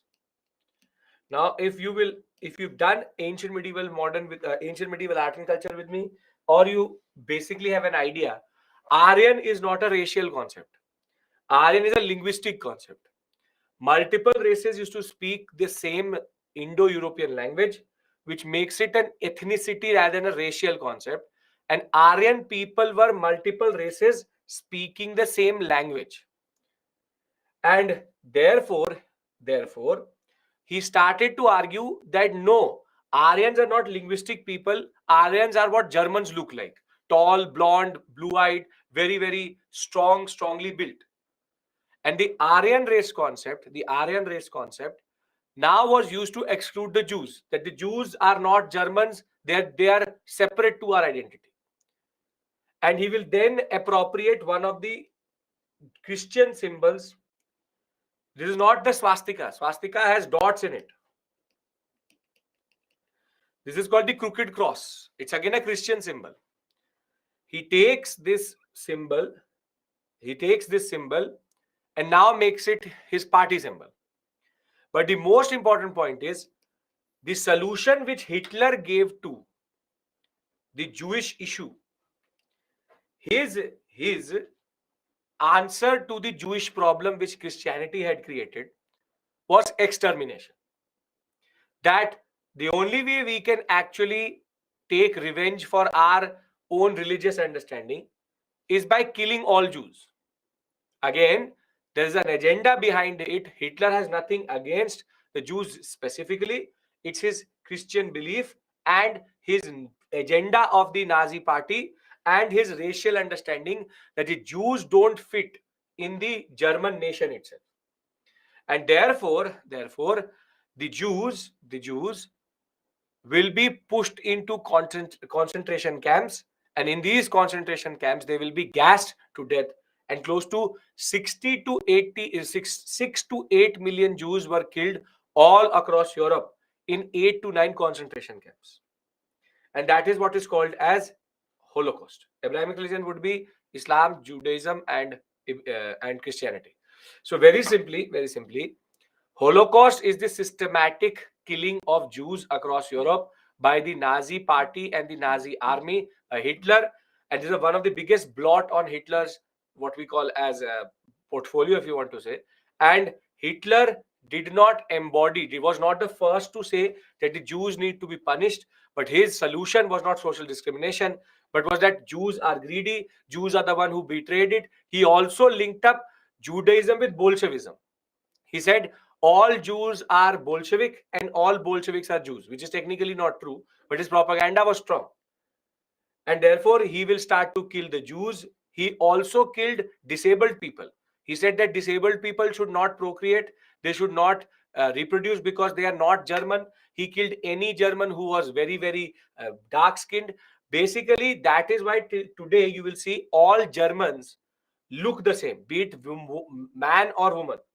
They are very, very, very similar looking because their genetic profile was very cleansed by Hitler itself. He did not allow anybody who did not fit his understanding of Aryan to actually even procreate. So where is the symbol? This is the symbol. This is a crooked cross. This is already there in Christianity. So very simply, Hitler had such big power over the Germans that Germans were ready to exterminate a whole religion because they thought that that was what the nation needed.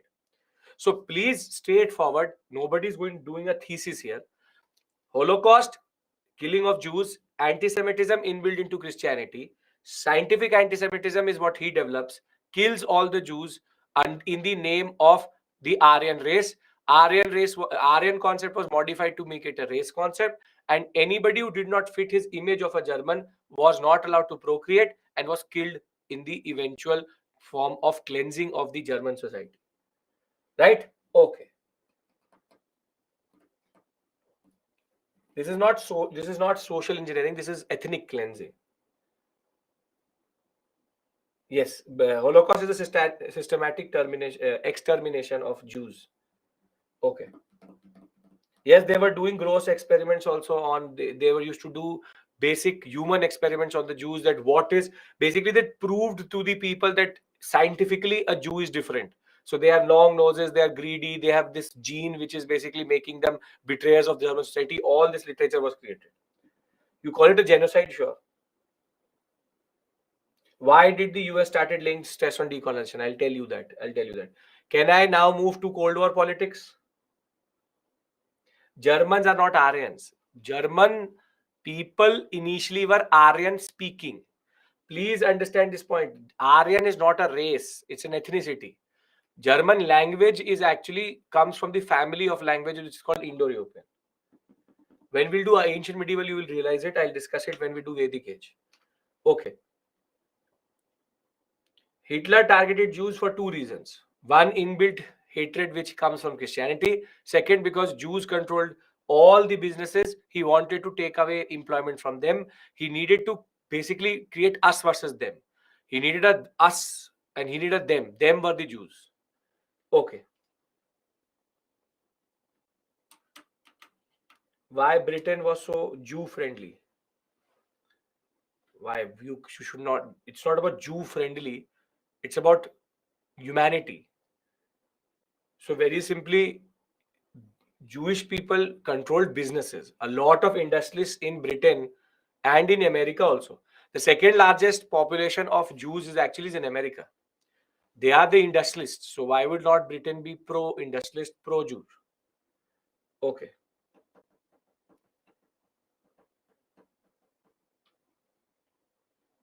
Modern Indian history, Indians saw socialism of Russia able to stand against Great Depression where... No, that is technically not true. Tituri, not true. Not true. Great Depression handling of USSR was not very good, and Stalin basically had what we call as collectivization. He killed a lot of people in the process of doing that. Socialism in Russia was also a sham. It was never proper socialism. Can we go forward? Why is USA in favor of Israel? Jewish connection, lot of money. Every producer in the Hollywood is a Jew. Lot of money has been pushed into the American economy by Jews. Okay. Now, this is the discussion which really matters to us, which is, yes, they are a very, very wealthy class. It's called the Cold War. Now, the question is, if America would not have dropped the 2 atomic bombs, would the Japanese had surrendered?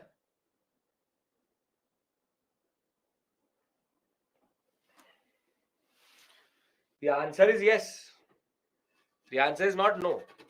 It's yes. It would have taken time, but if not September, December, eventually the Japanese would have surrendered.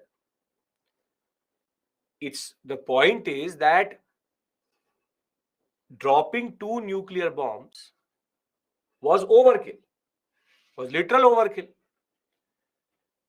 See, Germany had surrendered, Italy had surrendered, Japan would have surrendered either way, because Japan sure is an industrial power, but if America, Britain and France and even USSR would have come together to fight with the Japanese, now I ask you again, would the Japanese would have survived it? You tell me. Would the Japanese would have survived a simple, straightforward frontal attack by everybody? That's true. No. So then the question is, why was the bomb dropped? The question is, why was then the bomb dropped? Because the bomb was not needed. And the reason is that even before the war was over, the age-old question was back.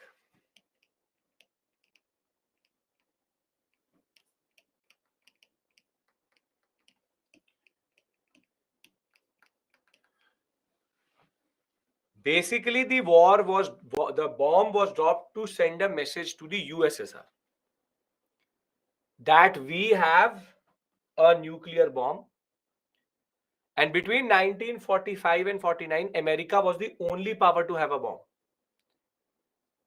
See, if you remember, I told you that Hitler and Mussolini were basically recruited by the capitalists to protect their interest. The question was still, who will counter socialism? And the answer to that question was Hitler and Mussolini. They will counter socialism. But these two fools went too beyond protecting capitalism to become dictators who wanted to capture Europe.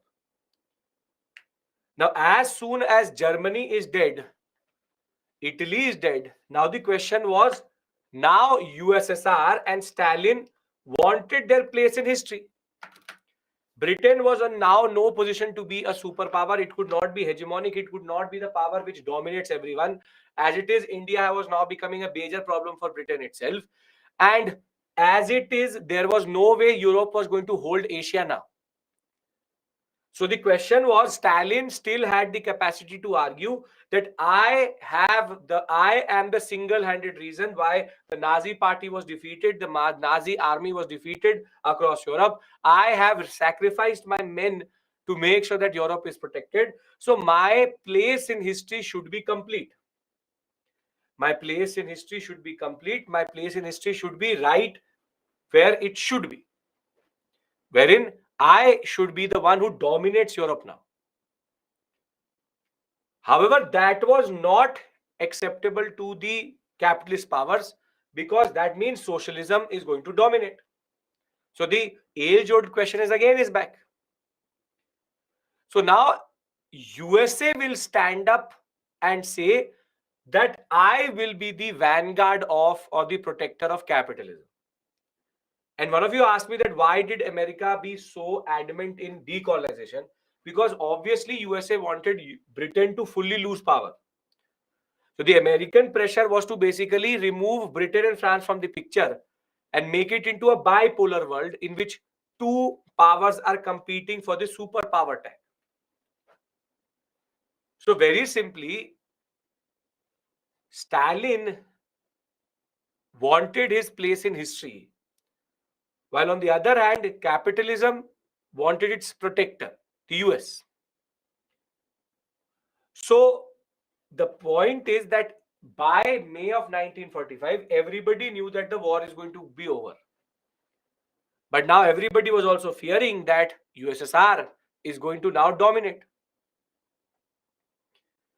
So Cold War politics is which dominated the world between 1945 to 1992.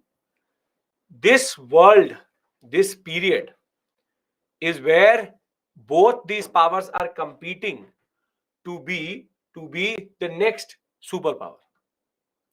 Who will dominate the world? However, it is called Cold War because now that the nuclear power had been unleashed, nobody wanted frontal warfare. Nobody wanted frontal warfare. That is direct warfare. So what Cold War is basically is proxy war. Diplomatic war, spying on each other, creating pressure, economic sanctions. It's about creating indirect sources of pressure on that country. Trade, diplomacy, espionage, spying, the concept of diplomatic tussles.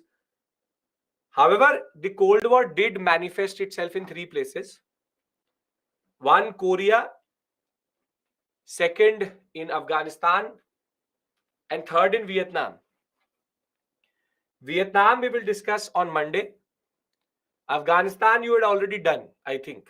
When you would have done international relations, Afghanistan would have been done previously. Korea, I will tell you what the basic story is. What is the basic story of Korea? Now, before I go into Cold War politics, Israel-Palestine has nothing to do with Cold War politics. Before I go into Cold War politics, I will discuss what about Cuban Missile Crisis. That is not war. I will discuss Berlin blockade, Berlin Wall, and Cuban Missile Crisis. Separate issue altogether. They're called escalation points. We are discussing proper warfare. Now, please, first, before we go into Cold War politics, in a way, World War I, interwar, World War II, cause, significance. All of that is clear. Korea means Korea. South and North Korea was created because of Cold War politics. Yes?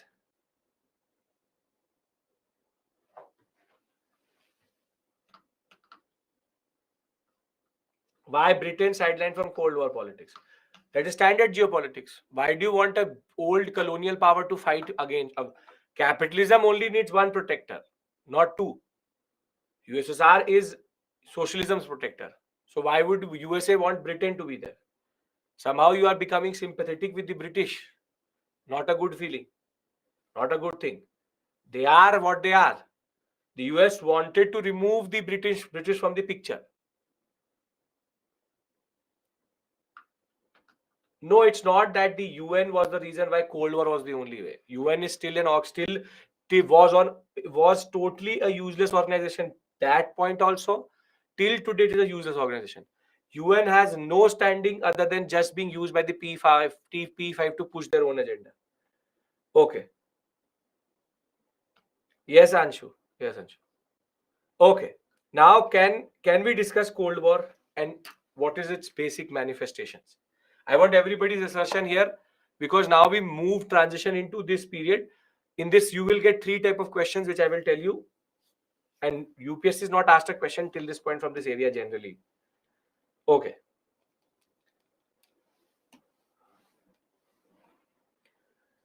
Now, in Cold War politics, there are 2 phases. As I will say, 3 phases. 1945 to 1954. 54 is when Stalin dies. Then 1954 to 1962. And from 1962 to 1991. In this period, there are multiple events which happened, in which you have to study Berlin blockade. You have to discuss USSR nuclear test, formation of NATO. In the second phase, this is the phase which is the most explosive phase. You have Berlin Wall crisis. Warsaw Pact happens in the second phase, but doesn't really matter to us. Warsaw Pact, I will tell you, but it is there. Formation of NATO is more significant than Warsaw. Then Berlin Wall crisis, I'm telling you the important events which you need to know. And Cuban Missile Crisis. And this period is called détente, which is called de-escalation. De-escalation.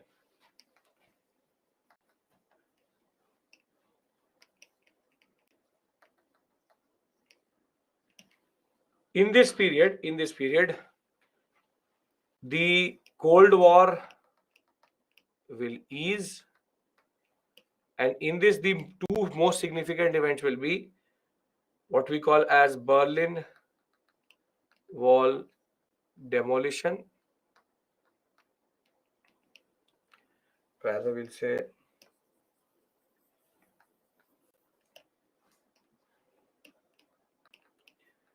unification of Germany, East and West, and disintegration of USSR. We have to discuss what is the basic. Any treaty after World War II? No. There are conferences, but no treaties. No Treaty of Versailles. Should the Europeans change their mentality? Sure. Europe's problem is not world's problem. That has always been the point. You're quoting the foreign minister. That is true. That is true. It's not a war of ideologies. It's a war of 2 systems. It's not a war of ideologies, it's a war of systems. Can I now go into these phases? The 3 phases. Okay. Now,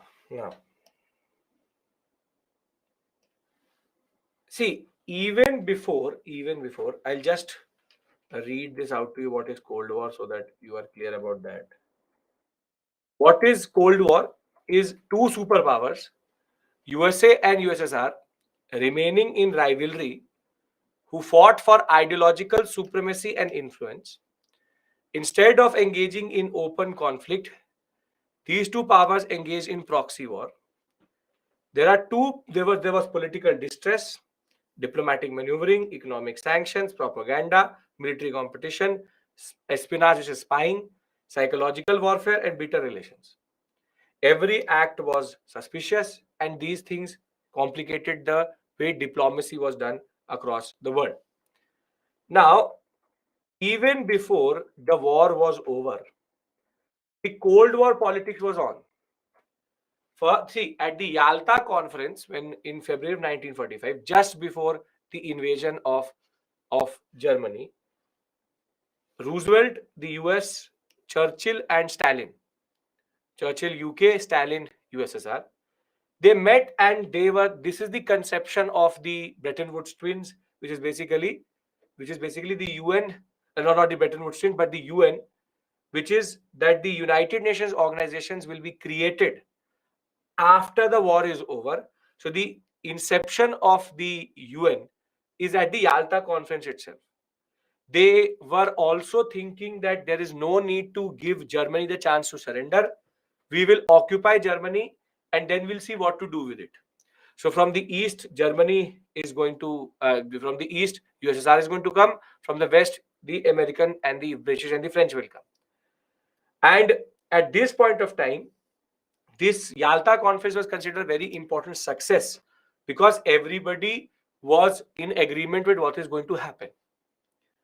However, thereafter, Stalin saw something which started to change his opinion. So when it came to the invasion of Germany in 1945 itself, the Allies, specifically Britain, France, and the US, delayed the invasion without telling USSR. Because they wanted USSR to go first, and the Germans would then weaken the USSR, and then they would enter from the west. So while Russia invaded in February, they invaded only in March. And here Stalin could see that these powers, these capitalist powers, are doing a discriminatory strategy, bhedbhav, with USSR. So the Allies were deliberately delaying the attack so that the Russian cost increases. So Russia could feel that it was something that old socialistic capitalistic competition is back. But the real division between these two factions happens at the Potsdam Conference. Potsdam Conference, now Roosevelt has been replaced by Truman, who's now the president, and the one who gave us independence, Churchill, is replaced by Attlee, Clement Attlee. Attlee and Truman don't trust Stalin. So when they invaded Germany, now Truman and Attlee said to Stalin that you withdraw to your original border, we will take over Germany and figure out what to do with it. But Stalin said no. Now there's a disagreement between them, and the German sector gets divided, as you can see in front of you, into two parts. One will be called West Germany, and the other one will be called East Germany. It will be called West Germany under the capitalist powers, and will be East Germany. And because they had also landed in the Berlin sector. Berlin, which is basically the capital of Germany, also got divided into two parts. One part was West Berlin. This was the capitalist part. And then on the other hand, you had the USSR held East Germany, East Berlin. But you can see that Berlin is in the heart of East Germany itself. But now they do not want Germany to be left alone.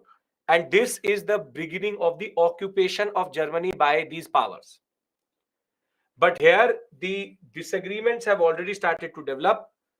And what happened was that West Germany got recognized by everybody, but East Germany wasn't.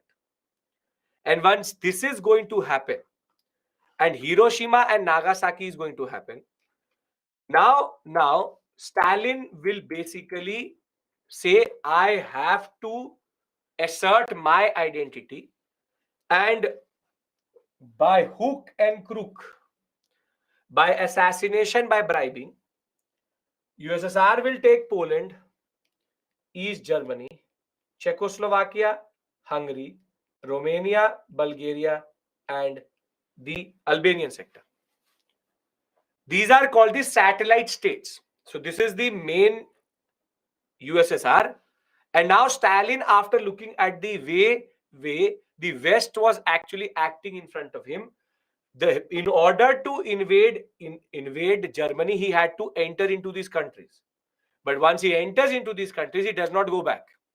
So Poland, East Germany, rather Poland, Czechoslovakia, Hungary, Romania, and Bulgaria were called the satellite states of USSR. These countries had not chosen to be part of the USSR, but they were added into the USSR by installing what we call as a fake regime there. And now a word emerged which Churchill used and is relevant even today. And that word is that he argued that across Europe, an iron curtain has befallen. That basically this half will be called the Eastern Bloc and this half will be called the Western Bloc. The world which is capitalistic and which is socialist. This is the word which has recently been used also with regards to Ukraine crisis, which is the Iron Curtain has shifted. The Iron Curtain has shifted. This is the Iron Curtain which basically people talk about. That how USSR in a way illegally invaded these countries, installed Soviet regimes and argued that they were part of the USSR. Now, if I was the West, would I want this Iron Curtain to move a step further?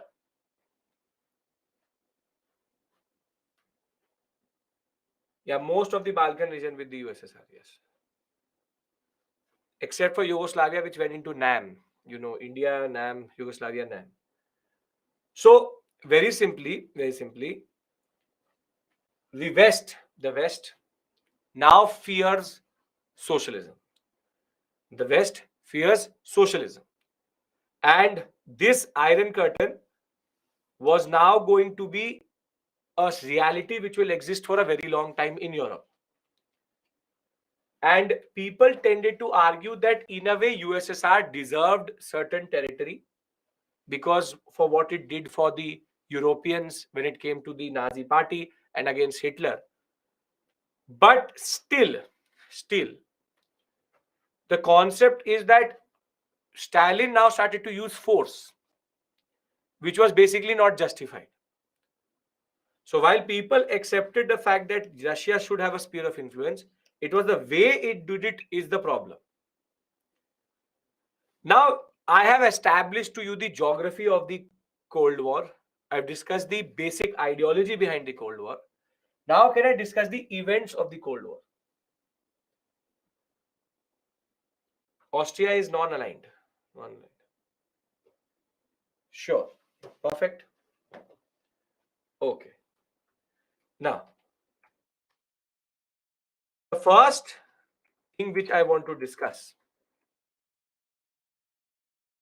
is called the Berlin blockade. Now see, pay attention.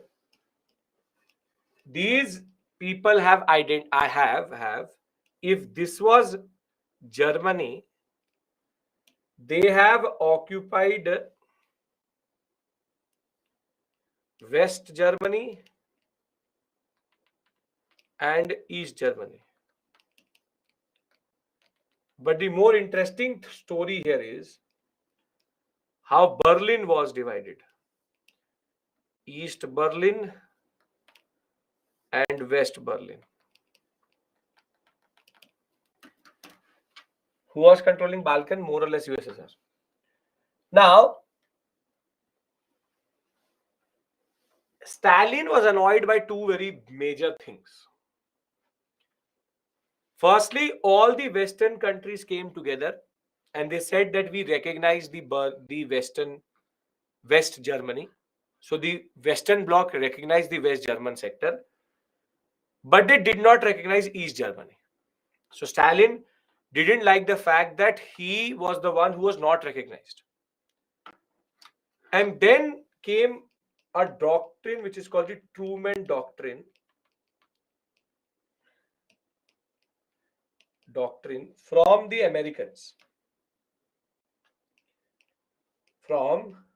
the Americans. And the Truman Doctrine was what? Was that the Americans will not go back into isolationism, which it did after First World War. Rather, it will protect the people who are under distress and are occupied by people who are armed. Basically, it's a jab on the USSR that the American is ready to fight, or the Americans are ready to fight the Russians. And based on the Truman Doctrine, his Secretary of State was a person called George Marshall. A plan was created which is called the Marshall Plan. And under the Marshall Plan, it's an economic plan. It's an economic manifestation of the political Truman Doctrine. Marshall Plan was very simple. Take as much money as possible from the Americans, but do not go towards socialism. You want money? We will shove money down your throat. We will give you technology. We will give you infrastructure. We will reconstruct the whole of Europe. We will do anything and everything. You just don't become socialist. So basically, America started to develop West Germany like a capitalistic, very beautiful cities used to come up. And West Berlin also used to look like a totally different state itself. On the other hand, the purpose for which Stalin was holding Germany or the satellite states was not to prove that USSR was better, was to exploit these areas. And herein, basically, Stalin already had lost the Cold War because USA wanted to prove to the world that capitalism works. Capitalism works. Capitalism brings in modernization. Capitalism brings in better standard of living. Capitalism is the better system. But this is not what Stalin wanted to do. Stalin rather wanted to exploit these territories for what they had lost during the war. And therefore, Stalin already had lost the ideological battle. He did not want to prove that socialism is better. No. He wanted to have USSR's place in history and he wanted to exploit these areas. This differentiation is major. Understand this point, that this differentiation is major. And even before the Cold War started, the war was already over. Because America was there to prove a point. Think of America like India and think of USSR like Pakistan. From the get-go itself, Pakistan had lost the point of why a nation needs to be created, and India had understood why India matters. Same way USSR did not understand why they are in this, and the Americans wanted to show to the world capitalism is a better mode of production than socialism. Now, all of this will annoy Stalin quite a lot. So when the Truman Doctrine did come through, the US President Truman in 1947 said that the US would support peoples who are resisting subjugation by armed minorities or by outside pressures. This doctrine also, in a way, paved the way for the British coming under more pressure also, because this applies to colonies also. And in that way, USA has now argued two things. It will not return to isolation as it did in First World War. It was now going to contain communism as much as possible. It will stop socialism from spreading. And based on this doctrine, we have the Marshall Plan, which said that European recovery program will be ours. We offer economic and financial help to whosoever needs it. Now, if I'm Stalin, will I be very, very happy with all of these things?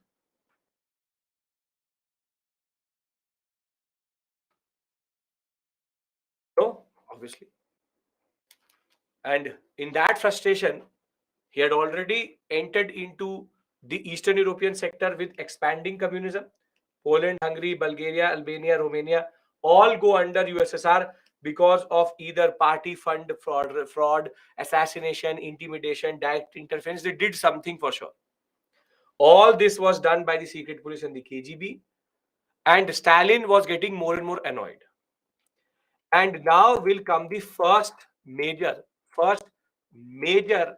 escalation, which is called the Berlin blockade of 1948. Can I discuss now the Berlin blockade? The background to the Berlin blockade is done. There is no recognition to West Germany.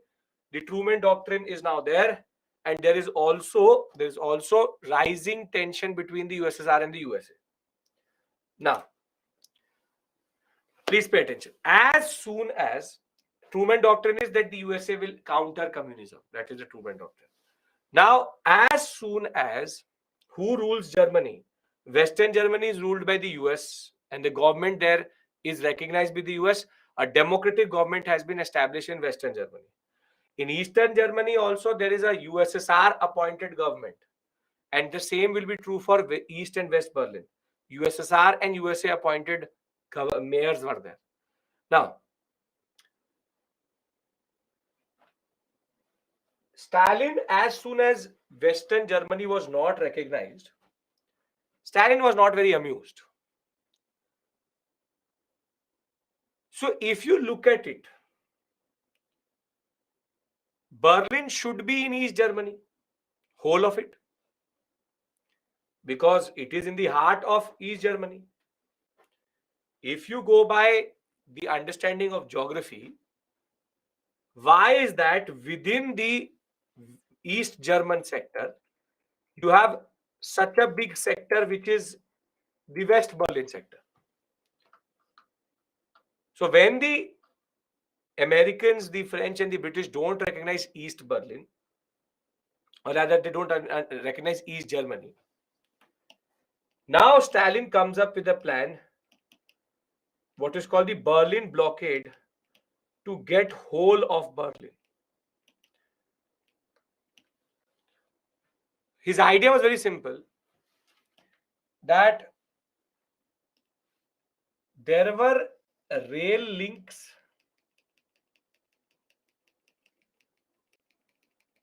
between these two sectors. Trains used to travel through this sector, and there was one road which used to go till, or used to connect the Western Germany with West Berlin, with West Berlin. Now, the plan for Stalin was, in retaliation, he blocked all of these three rail and road links. And his understanding was that I will suffocate the West Berlin sector so much that they would automatically give up on the Berlin sector itself. Once the people will basically get frustrated will die of hunger, they will automatically leave this area. So the Berlin blockade was basically suffocate or cut off Western Berlin from Western Germany. But what did Stalin forget? What did Stalin forget? Come on. A very obvious thing. Yes, very good. Very obvious thing Stalin forgot, which is that there's something called aeroplane. There's something called aeroplane. And very simply, the Berlin blockade was countered by the Western powers airlifting every resource to West Berlin. And this is called the Berlin airlift. Now the point is that if Stalin touches these aircrafts, it's an act of war. It's an act of war. If he touches any of these aircrafts, It's an act of war because there's American or British aircrafts. So now what the purpose of Berlin blockade was to suffocate the Germans in the West Berlin sector. Now that has been undercut by the Berlin airlift. And this will frustrate Stalin even more because now the Berlin blockade is useless. So he will start it in 1948 and we call it by early 1949. So the Berlin blockade, the first moment in the Cold War, was an outright victory for the Western powers, and Stalin was not able to assert what he wanted to assert. However, the Berlin blockade creates a very dangerous thing. See, 1948, West Berlin is now like a capitalist island in the middle of a communist East Germany. Stalin wanted or was concerned about Germany joining the Western Bloc and loss of communist state itself. Russia immediately suspended all road, rail, and canal links with West Berlin and West Germany. The response was the Berlin airlift, where the Western powers now started to bring everything to the starving population through supplies. However, the West started airlifting the supplies in the West Berlin. Russia was helpless, and they had to then, in a way, early 1949, they had to call off the Berlin blockade. Now, can I discuss what happened after this? Because that is the most interesting thing. Berlin blockade is a failure. Can we discuss what happened after this? But the question is why Germany was divided, because nobody, unlike the first World War, Germany was given the chance to go for ceasefire and remained one unit. But the consequence was the rise of Hitler. So they did not want to basically leave it to chance. And everybody wanted that they occupy Germany. And the understanding was that all of these four powers would come into consensus, transfer power, and then leave. But when they went into disagreement amongst themselves, that in turn will lead to the occupation of Germany by these two parts in that sense. So Berlin blockade, as I said, very simply, is Stalin trying to take East Berlin by rather Stalin trying to take West Berlin by suffocating it, blocking all roads and rail, and the Americans starting to airlift everything to undercut it. Now the question is that what is the consequence of this? What is the consequence of this? Berlin blockade is a failure. Now, the consequence of this is something which the Americans not going to isolation means that after First World War, they went back to isolation, did not be active part of world politics. Here they want to be. Berlin blockade is a failure. And the answer to this from Stalin is going to be something which the USA never thought about, which is the USSR will test its first nuclear bomb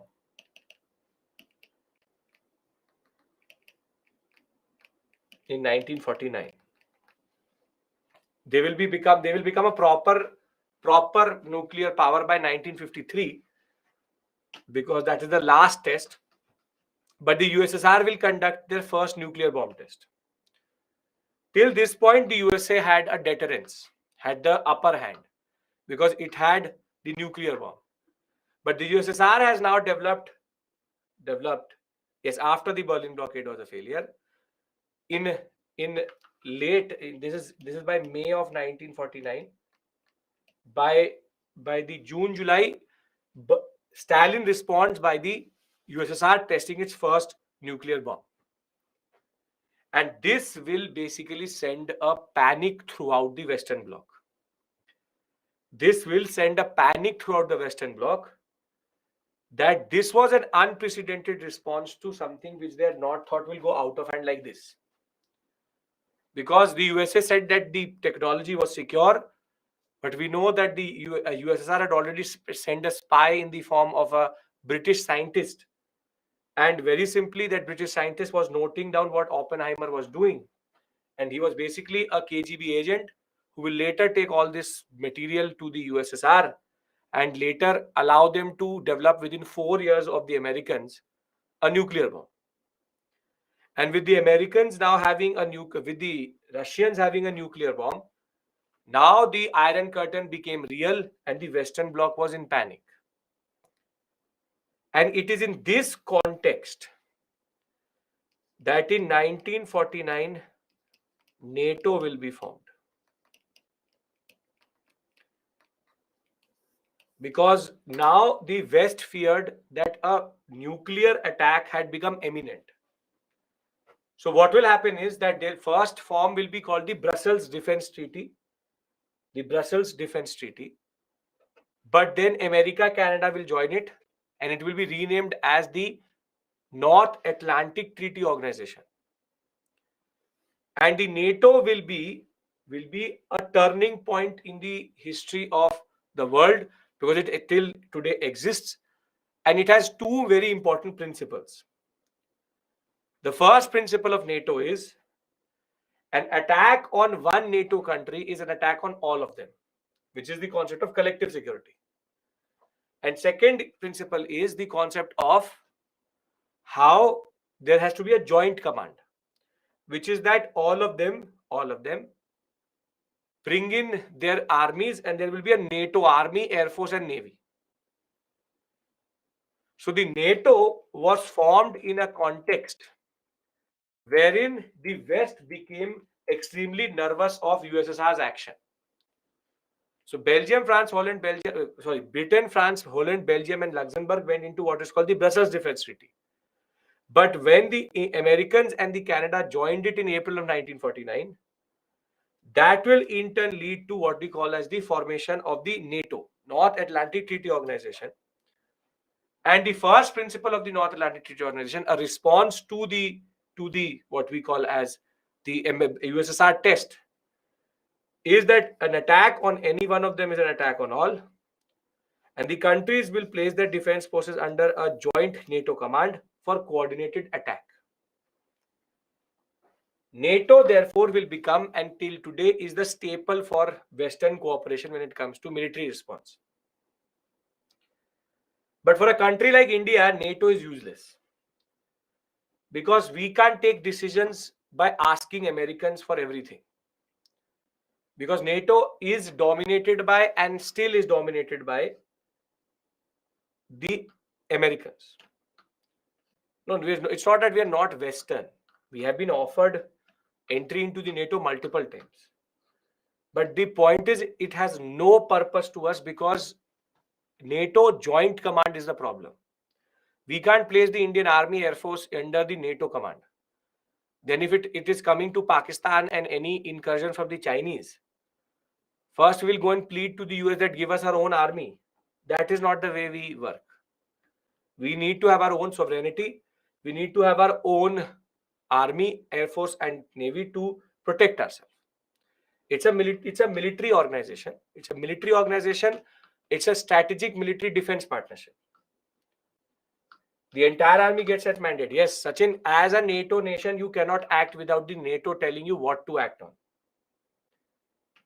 So the point is, if there is something which has to be done, NATO will take it as a joint decision.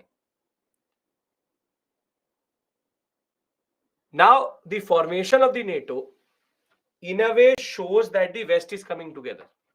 Everybody is with me till this point. All of this you've done in what we call as IR also, but I'm giving you context now. This is the historical background in which all of this is happening.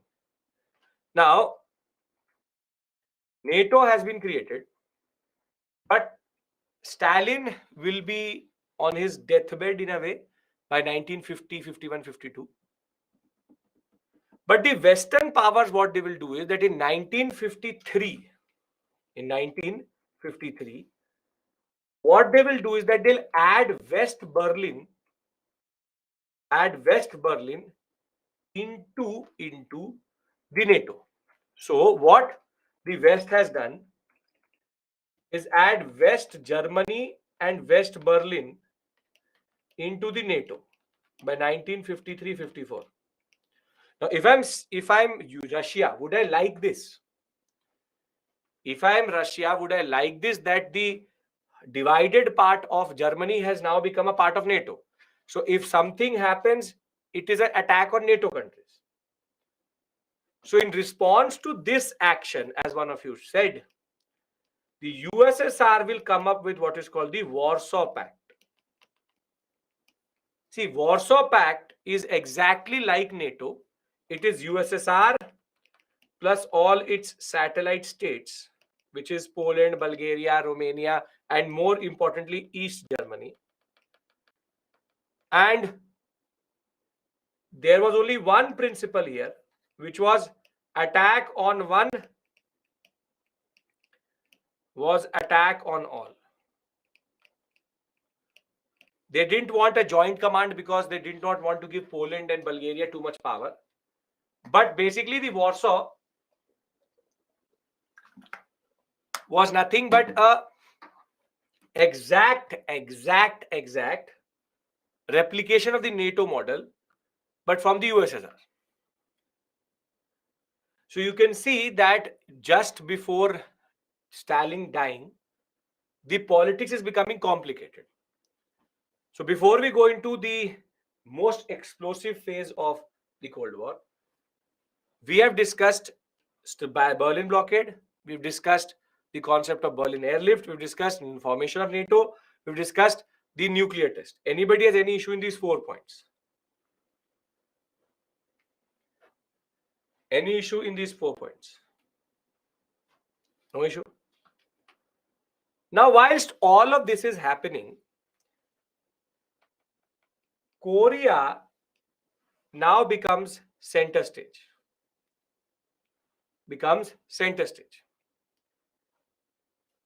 Korea, as you know, was Japan occupied. Was occupied by Japan. And Korea has on this border China and USSR. And in the Philippine sector and in the south, they have the USA. Now the Koreans, they get independence from the Japanese. However, as soon as they become independent from the Japanese, in the north, there emerges a state which was installed by the USSR in Pyongyang. And this state was a communist state, arguing that we are the ones who represent the Koreans.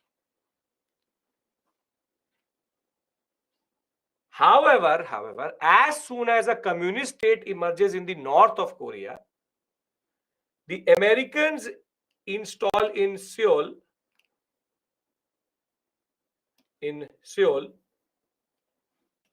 a capitalist state. And basically, now the north and the south will fight. North Korea and South Korea will fight for whose government is the real one. Whose government is the real one. And this is basically the genesis of North Korea, South Korea issue, which basically there has been no ceasefire. There has only been one agreement through which they stopped the war. There's been no treaty. This war is still ongoing. But this Korean War basically is an example of how Cold War politics played out in countries. This is basically USA versus USSR, but now has taken a form of a war which has happened in Korea. They're not fighting in Europe now, they're fighting in Asia. And the Korean Wars, therefore, was actually the way the Cold War manifested itself on the ground. Can anybody tell me what is the latitude which divides North Korea, South Korea? The line, the latitude, which is basically seen as the division. Come on. Come on, come on, come on.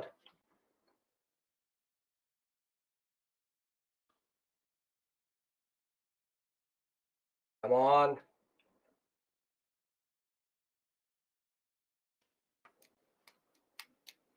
Not 10th, not 11th, not 13th. I'm looking for the exact number. Come on. You are, yes, not 39th, 38th parallel. Some of you are right, totally.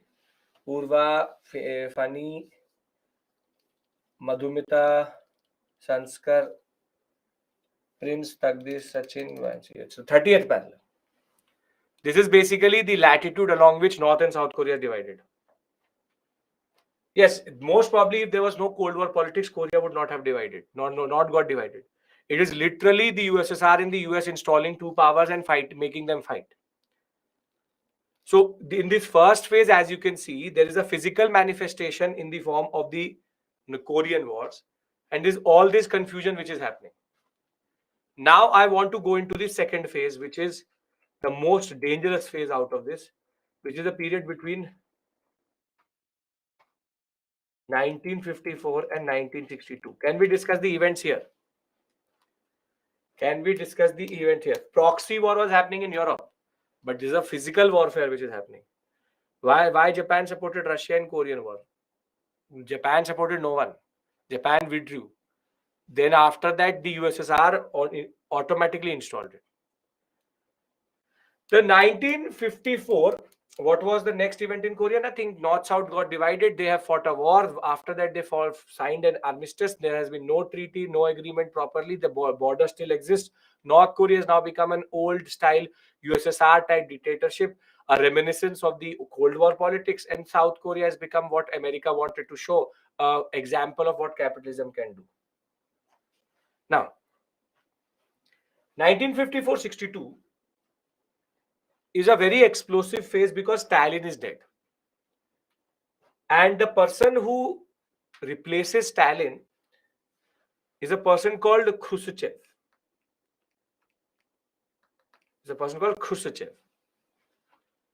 Khrushchev, premier of the US, the USSR premier called Khrushchev. He was as aggressive as Stalin, but Stalin was a totalitarian dictator.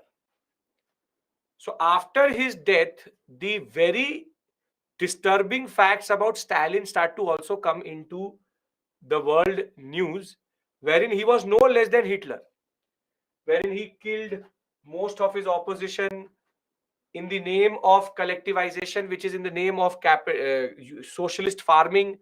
He destroyed agriculture in USSR. There was a great famine in which close to 1 crore people died because of that form of collectivization. He was a dictator. So now the image of the USSR becomes a little bit problematic. But in this period, the first issue happens, and that is called the Berlin Wall crisis in 1961. Now, what happens is that in 1961, both these countries used to spy against each other. Both these countries used to spy against each other. They were trying to go to space also. Russia sent in Sputnik, first satellite to enter into orbit of the Earth also. But 1961, the way imagery was done was not through satellite imagery. There was something called the U-2 planes. And the task of the U-2 plane was very simple, straightforward. These planes, what they had was that this plane was very light and very fast. But in their belly, they used to have very big 3 cameras. And what used to happen was that they used to fly over the Russian territory at very high speed whilst clicking pictures of the landscape. So the U-2 plane basically is the way a satellite imagery was done. Pictures were taken over a period of time to see what is the change in the positions of the USSR. Now, this is all being done as an illegal form of international activity. And in 1961, what will happen is that the USSR will hit one of these U-2 planes. And this U-2 plane will then crash in USSR. And now USSR had a proof that the Americans were spying on them. Everybody was doing it, but now they have physical proof of it. Physical proof of it. And now Khrushchev says to JF Kennedy, Kennedy being the president of USA, apologize. You have to apologize. Until and unless you do not apologize, we will not let the pilot leave. Over and above that, we will make it into an international issue. This means war. Apologize.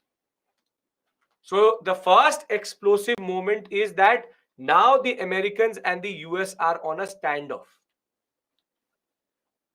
Now what happens is that now that the people think that the Third World War is becoming imminent, something embarrassing starts to happen in Germany.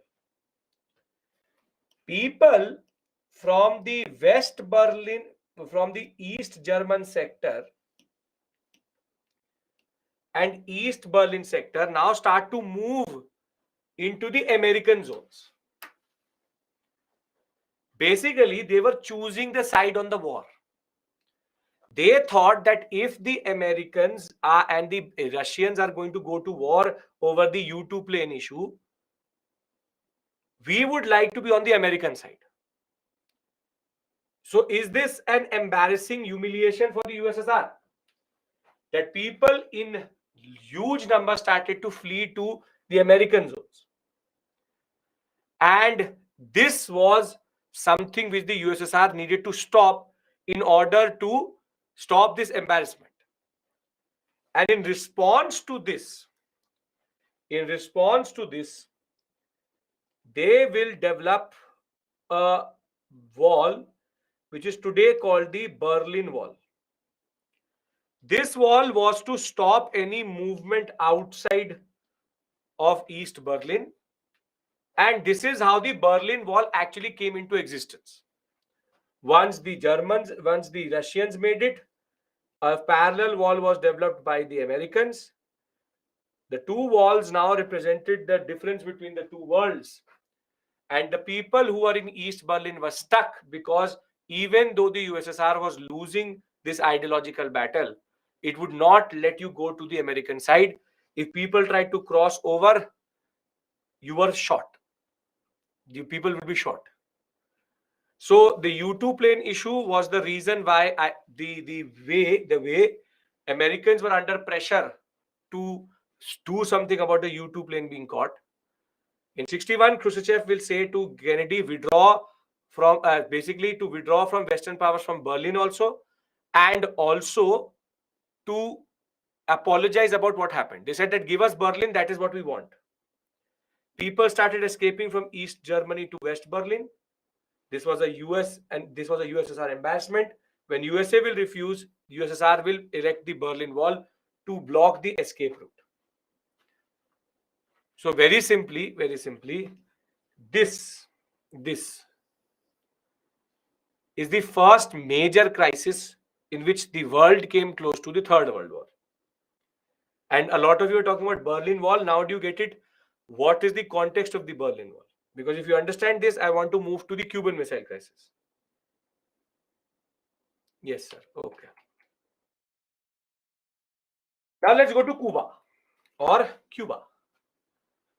Now, Cuba is a small island nation here. You can see here, small island nation. And from Florida, it is just 100 to 200 kilometers, maximum.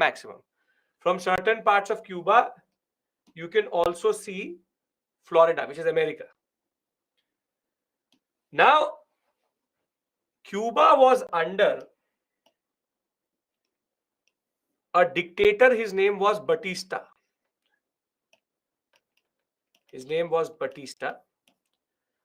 And basically, Batista was a CIA and US agent. That whatever he was doing in Cuba, he was doing it in the influence of the Central Intelligence Agency of the US CIA, and he was doing allowing USA to exploit Cuba for its own purpose. Now, this meant that the people of Cuba were very, very angry. Were very, very angry. And there rises a person called Fidel Castro,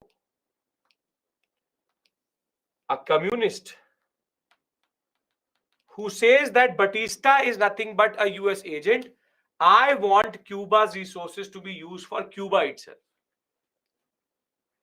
And what will happen is that in 1960-61, Fidel Castro will overthrow Batista. And now Cuba became a communist country. Now try to understand what will go through the Americans' mind. Unpe kya beetegi? Because all that that Iron Curtain, that all communism was close to 5,000 to 6,000 kilometers away from them. So it was like it is something which is there, but it is across the continent.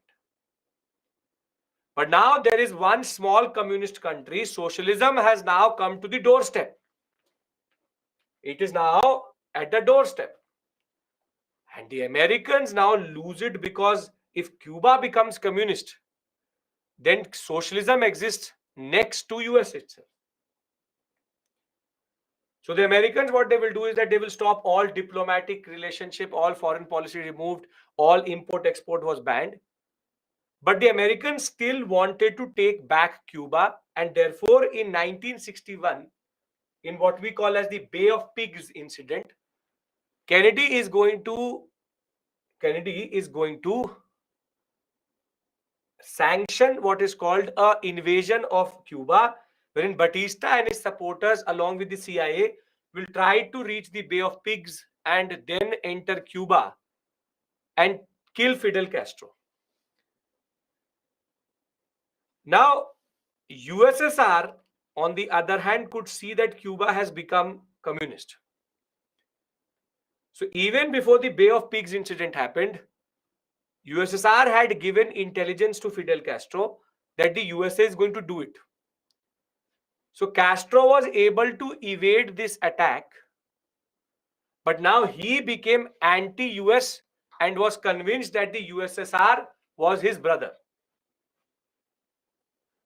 Now, in the same period, the USA will install in Turkey what are called the Jupiter and Neptune missiles.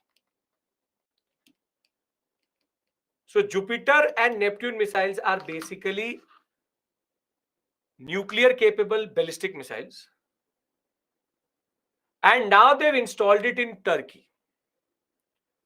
Turkey is just next to USSR. So the USSR feels threatened that nuclear capable missiles are sitting in Asia. So now the USSR comes up with a plan. The plan is that USSR talks to Castro and says, do you hate US? Castro says, yes, I hate US. So let's do one thing. Let me make a small airport for you in which we can have the MiG-28 land, which is a nuclear capable fighter jet. It can have missiles which are nuclear capable. And you start the digging of silos. Silos are big rocket launching pads which are underground. You begin the digging of these silos. I am sending 4 to 5 ballistic missiles with nuclear warheads, and you install it in Cuba. You install it in Cuba. So basically, the USSR convinced Cuba of having a MiG-28 aircraft-based nuclear base and 4 to 5 ballistic missile silos which were capable of launching any missile which could hit as far as Canada. Now the Americans will basically totally lose it. Because if nuclear missiles are sitting in Cuba, no major city in the American sector is basically free or not safe from a nuclear attack. Now, at this point of time, the US will criticize Cuba quite a lot. The UN will be used by the US quite a lot to increase economic sanctions. But Cuba was not ready to give up. Now, what was going to happen was that there was a consignment of ships. There was a consignment of ships which were going to deliver these ballistic missiles. And America said that nobody apologized to USSR. Nobody apologized to USSR. America said that we are creating a blockade around Cuba. If USSR tries to enter into Cuban waters, we will shoot down these ships. And USSR said that you can't do it in international waters. International waters is nobody's space, and Cuban waters is Cuban's water. You can't do anything. Now, what happens is there's a standoff. These ships remain 5 to 50, right, close to 20 to 30 nautical miles away from Cuba, and America is ready to shoot them down if they move further. At this point of time, everybody thought that America or the USSR are going to do something, and the Third World War will start, which will be a nuclear war. Now this is a proper standoff. The world had never been so nervous, and people thought that the US will not give up. But because it was in the interest of the US to not allow Cuba to have these missiles, Kennedy is going to offer something to the USSR. USA will say that we are ready to remove our Jupiter and Neptune missiles from the Turkish sector. In return, you don't install these missiles in Cuba. We are ready to give up our nuclear base in Gorbachev is late, Shreyank. We will give up our base in Turkey. You don't install these missiles in Cuba. And Khrushchev, therefore, knowing that there was no better alternative way, both will accept each other and stand down.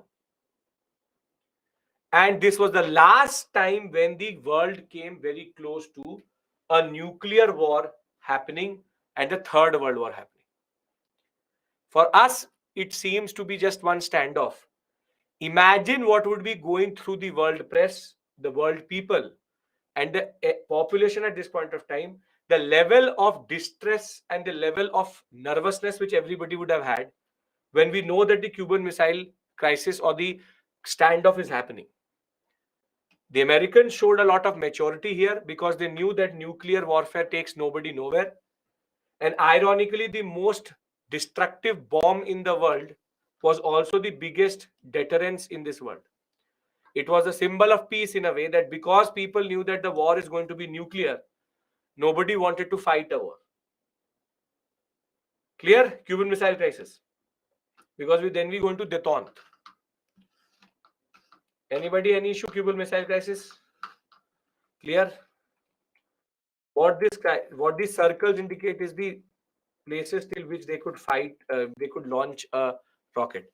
3200, 1600, they can hit any part. Now, Cuba, Fidel Castro overthrows corrupt US-backed dictator Batista, nationalizes US-owned factories and estates. Cuba's relationship with the US worsens, USSR improved. In January of 1961, USA broke off diplomatic relationship, Russia increased economic aid.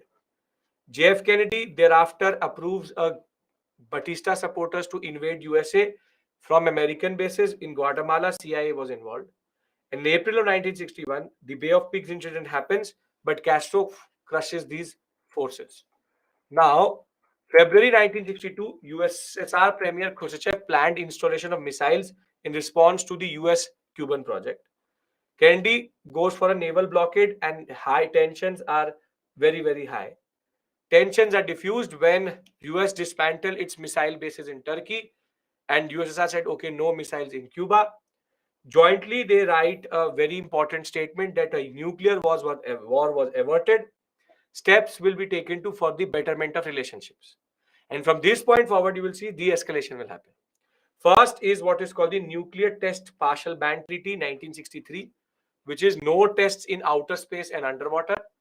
But the bane of India's existence, which is the worst treaty which for us, which is the NPT, Nuclear Non-Proliferation Treaty, because this recognized the powers which were nuclear, and no one else was allowed to have nuclear weapon technology, weapons grade uranium, and reprocessing technology which was allowed. India never signed this, but we still have access to it. Pokhran was later, and Pokhran was never recognized as a what we call as legal test in that sense. So very simply, the NPT came into existence after the Cuban Missile Crisis. Now, can we now talk about the détente period? Israel, Palestine, yeah, Israel and Pakistan never signed also, but we are not Israel and Pakistan. Okay. Not important to remember the leaders' names. I'll tell you what to remember. They will ask you these questions. Discuss the escalation points of Cold War politics. What is Berlin blockade? Or they can ask you, how did the world avert a nuclear crisis in the 1960s? Basically, these three moments are where the questions revolve around. Where is the three escalation points? And I hope you understand the context for it. And no class in the evening. You have now the standard weekend batch which will start from 12 o'clock. But the point is simple, straightforward. The period was about aversion of nuclear warfare. So I hope you understand these three major points in this history. Yes? Okay. USSR just created the Berlin Wall. That's it. That was their response to the Berlin Wall crisis. Okay.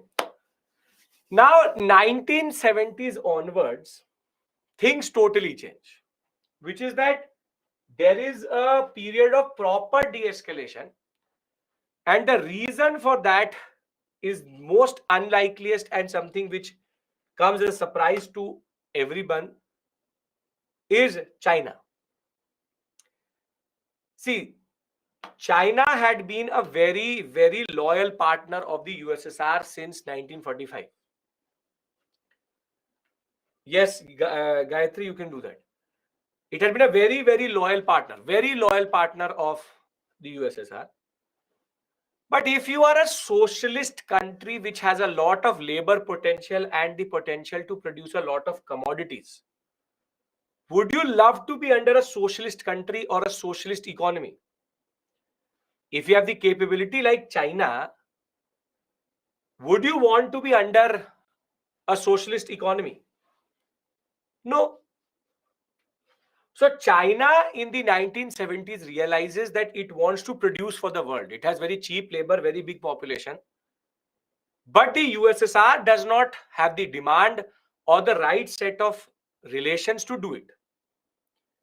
And over and above that, whenever there was an uprising in any of the communist countries, specifically Czechoslovakia, the USSR used to ruthlessly destroy those rebellions. And China also realized one thing, that the USSR, as a lot of you pointed out, was a sinking ship. USSR is basically losing this battle. So nobody really wants to be part of a loser. So China in the 1970s shifts its focus away from USSR and goes closer to the Americans. And whilst doing that, USSR now becomes a little bit more nervous. Because if the Chinese are moving towards the Americans, USSR becomes alone, then that combination is also very dangerous. China plus US. And therefore, the Russians also start to change their orientation towards the Cold War politics. As it is, Russia was now very, very low on resources when it comes to vis-a-vis USA. USA had outpaced the Russians. The Russians had now become desperate of more and more economic liberalization, and they were not ready to agree that what Lenin had started and what Stalin had created was a flawed economy and a flawed state. So the weaknesses of the Soviet Union were now becoming more and more evident. Stalin's very grand image had now been also destroyed because of his very bad politics and what he had done. Everybody knows that. Now, with this, USSR also shifts. So as it says that now both people realize, USA and USSR both realize that there is no winner of a nuclear war. And they also realized that there is a better way to manage this than actually go for war. And this is because USA was also becoming frustrated in Vietnam, which I will discuss with you on Monday.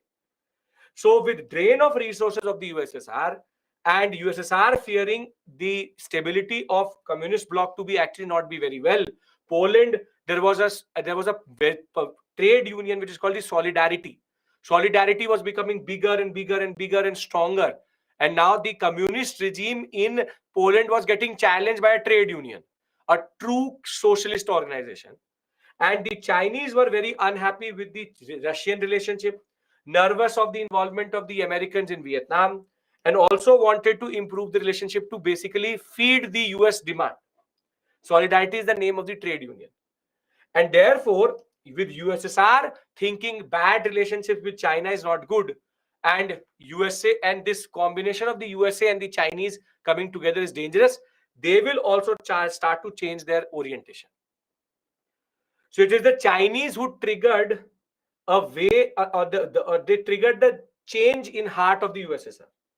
But USSR at this point of time, as it is, has given up. I told you that USSR had already lost the battle when their purpose of holding these countries was to exploit them.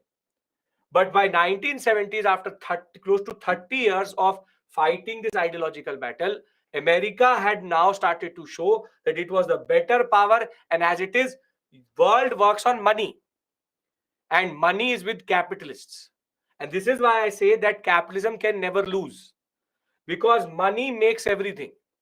And USSR was now becoming desperate for money. And imagine the most closest ally of the USSR, China. Why did they go to the Americans? Why did they go to the Americans? They went to the Americans because of what? Because of money. They wanted economy. They wanted economic development. Paisa, money is what matters. And the Americans had that, and they were proving it that is the way to go forward also. Now, whatever I'm discussing to you now are a series of events which will happen. You don't have to learn them, but you just have to enjoy them. Can I discuss these events? And thereafter, we can just end the Cold War also. Yes? Okay. Now, the first reminiscence or first tangible acceptance of détente was in 1972 with what is called the START 1 treaty. START 1, which is Strategic Arms Limitation Treaty, was when for the first time both USA and USSR were ready to tell each other how many ballistic missiles they have, which is anti-ballistic missile systems, intercontinental ballistic missiles, and submarine launch ballistic missiles. So for the first time, they did not reduce the amount of armament, but they tried to now tell each other, okay, I have 3,000 this, 3,000 forehead, this, that. Then comes the Helsinki Agreement in 1975, something which the Soviet Union always wanted. For the first time in 1975, East Germany will be recognized as a country, and now this will make the situation better. But the turning point in Russia comes because of a man who recently died. His name, Mikhail Gorbachev. Gorbachev, when he came to power, he was seeing what USSR was. And Gorbachev will introduce two very important concepts. Glasnost and perestroika. Perestroika. See, perestroika is opening up of press, wherein he allowed now a little bit of press freedom. Satellite states had a little bit of autonomy. And because of perestroika and glasnost together, there's an economic element which I'm coming to. But first was the opening up of the press. The press was opened a little bit of freedom was there. So more and more anti-Stalin propaganda came out. But perestroika allowed Czechoslovakia, Poland, Bulgaria, and Romania to now have a little bit of breathing space. And this will allow those countries to avert the USSR push. But the most important concept, glasnost, was that for the first time, Gorbachev agreed that the USSR economy is flawed. And basically, he wanted what now we used to have, or we have, is a mixed economy.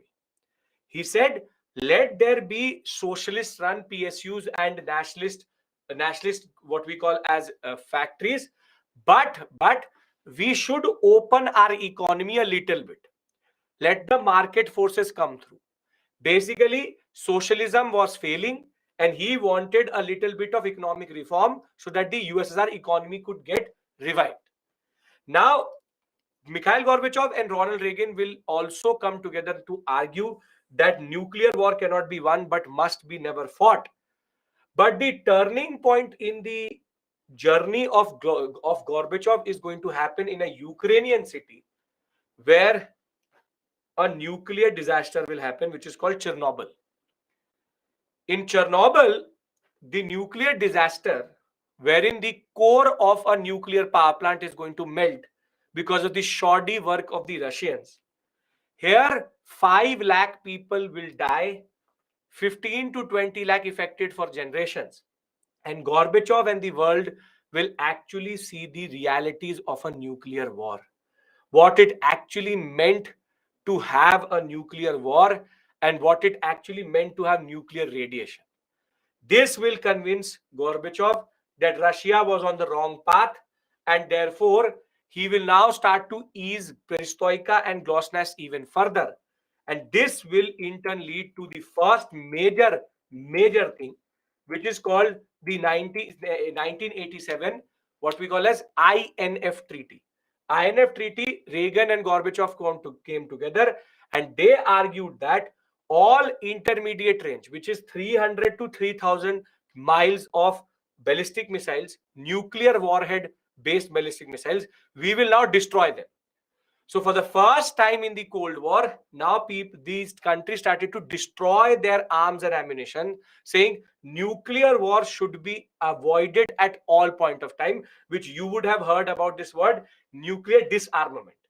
Nuclear disarmament starts with the INF Treaty, wherein everybody starts to disarm their nuclear resources, and they start to talk about how nuclear war should be avoided. There was an anti-nuclear feeling. Everybody had seen what Chernobyl had done, and now people feared nuclear power. Then after all of this, because of perestroika and glasnost, the Solidarity Trade Union will be able to do what nothing previously was possible. This trade union will have free elections in Poland, and Poland, the Communist Party which was installed by the USSR, was defeated. And now in the satellite states, they will start to free themselves from USSR control. Poland is going to be the first, Hungary is going to be the second.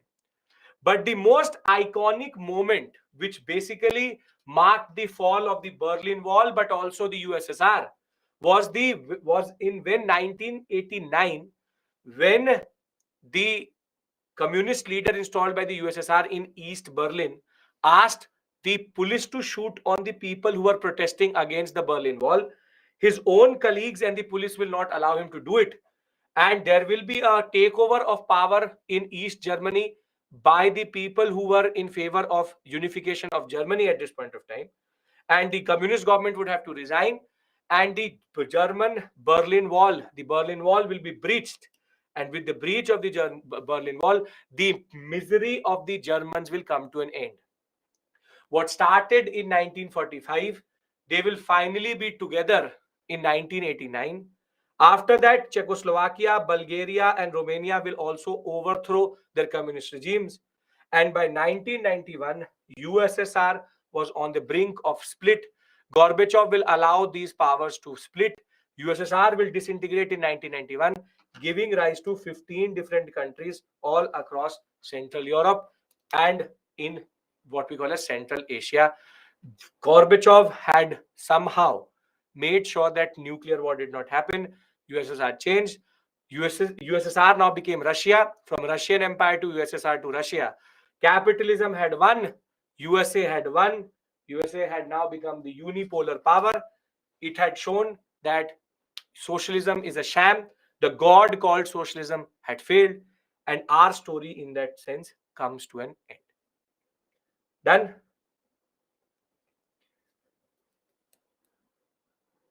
Perfect. Now on Monday, I will give you the significance of the Cold War, an assessment of USA as a power, and we'll talk about colonization and decolonization and finish the course. Done? USSR declined because of its internal factors. Glasnost and perestroika accelerated it. Okay. So thank you so much. I thank you for coming on.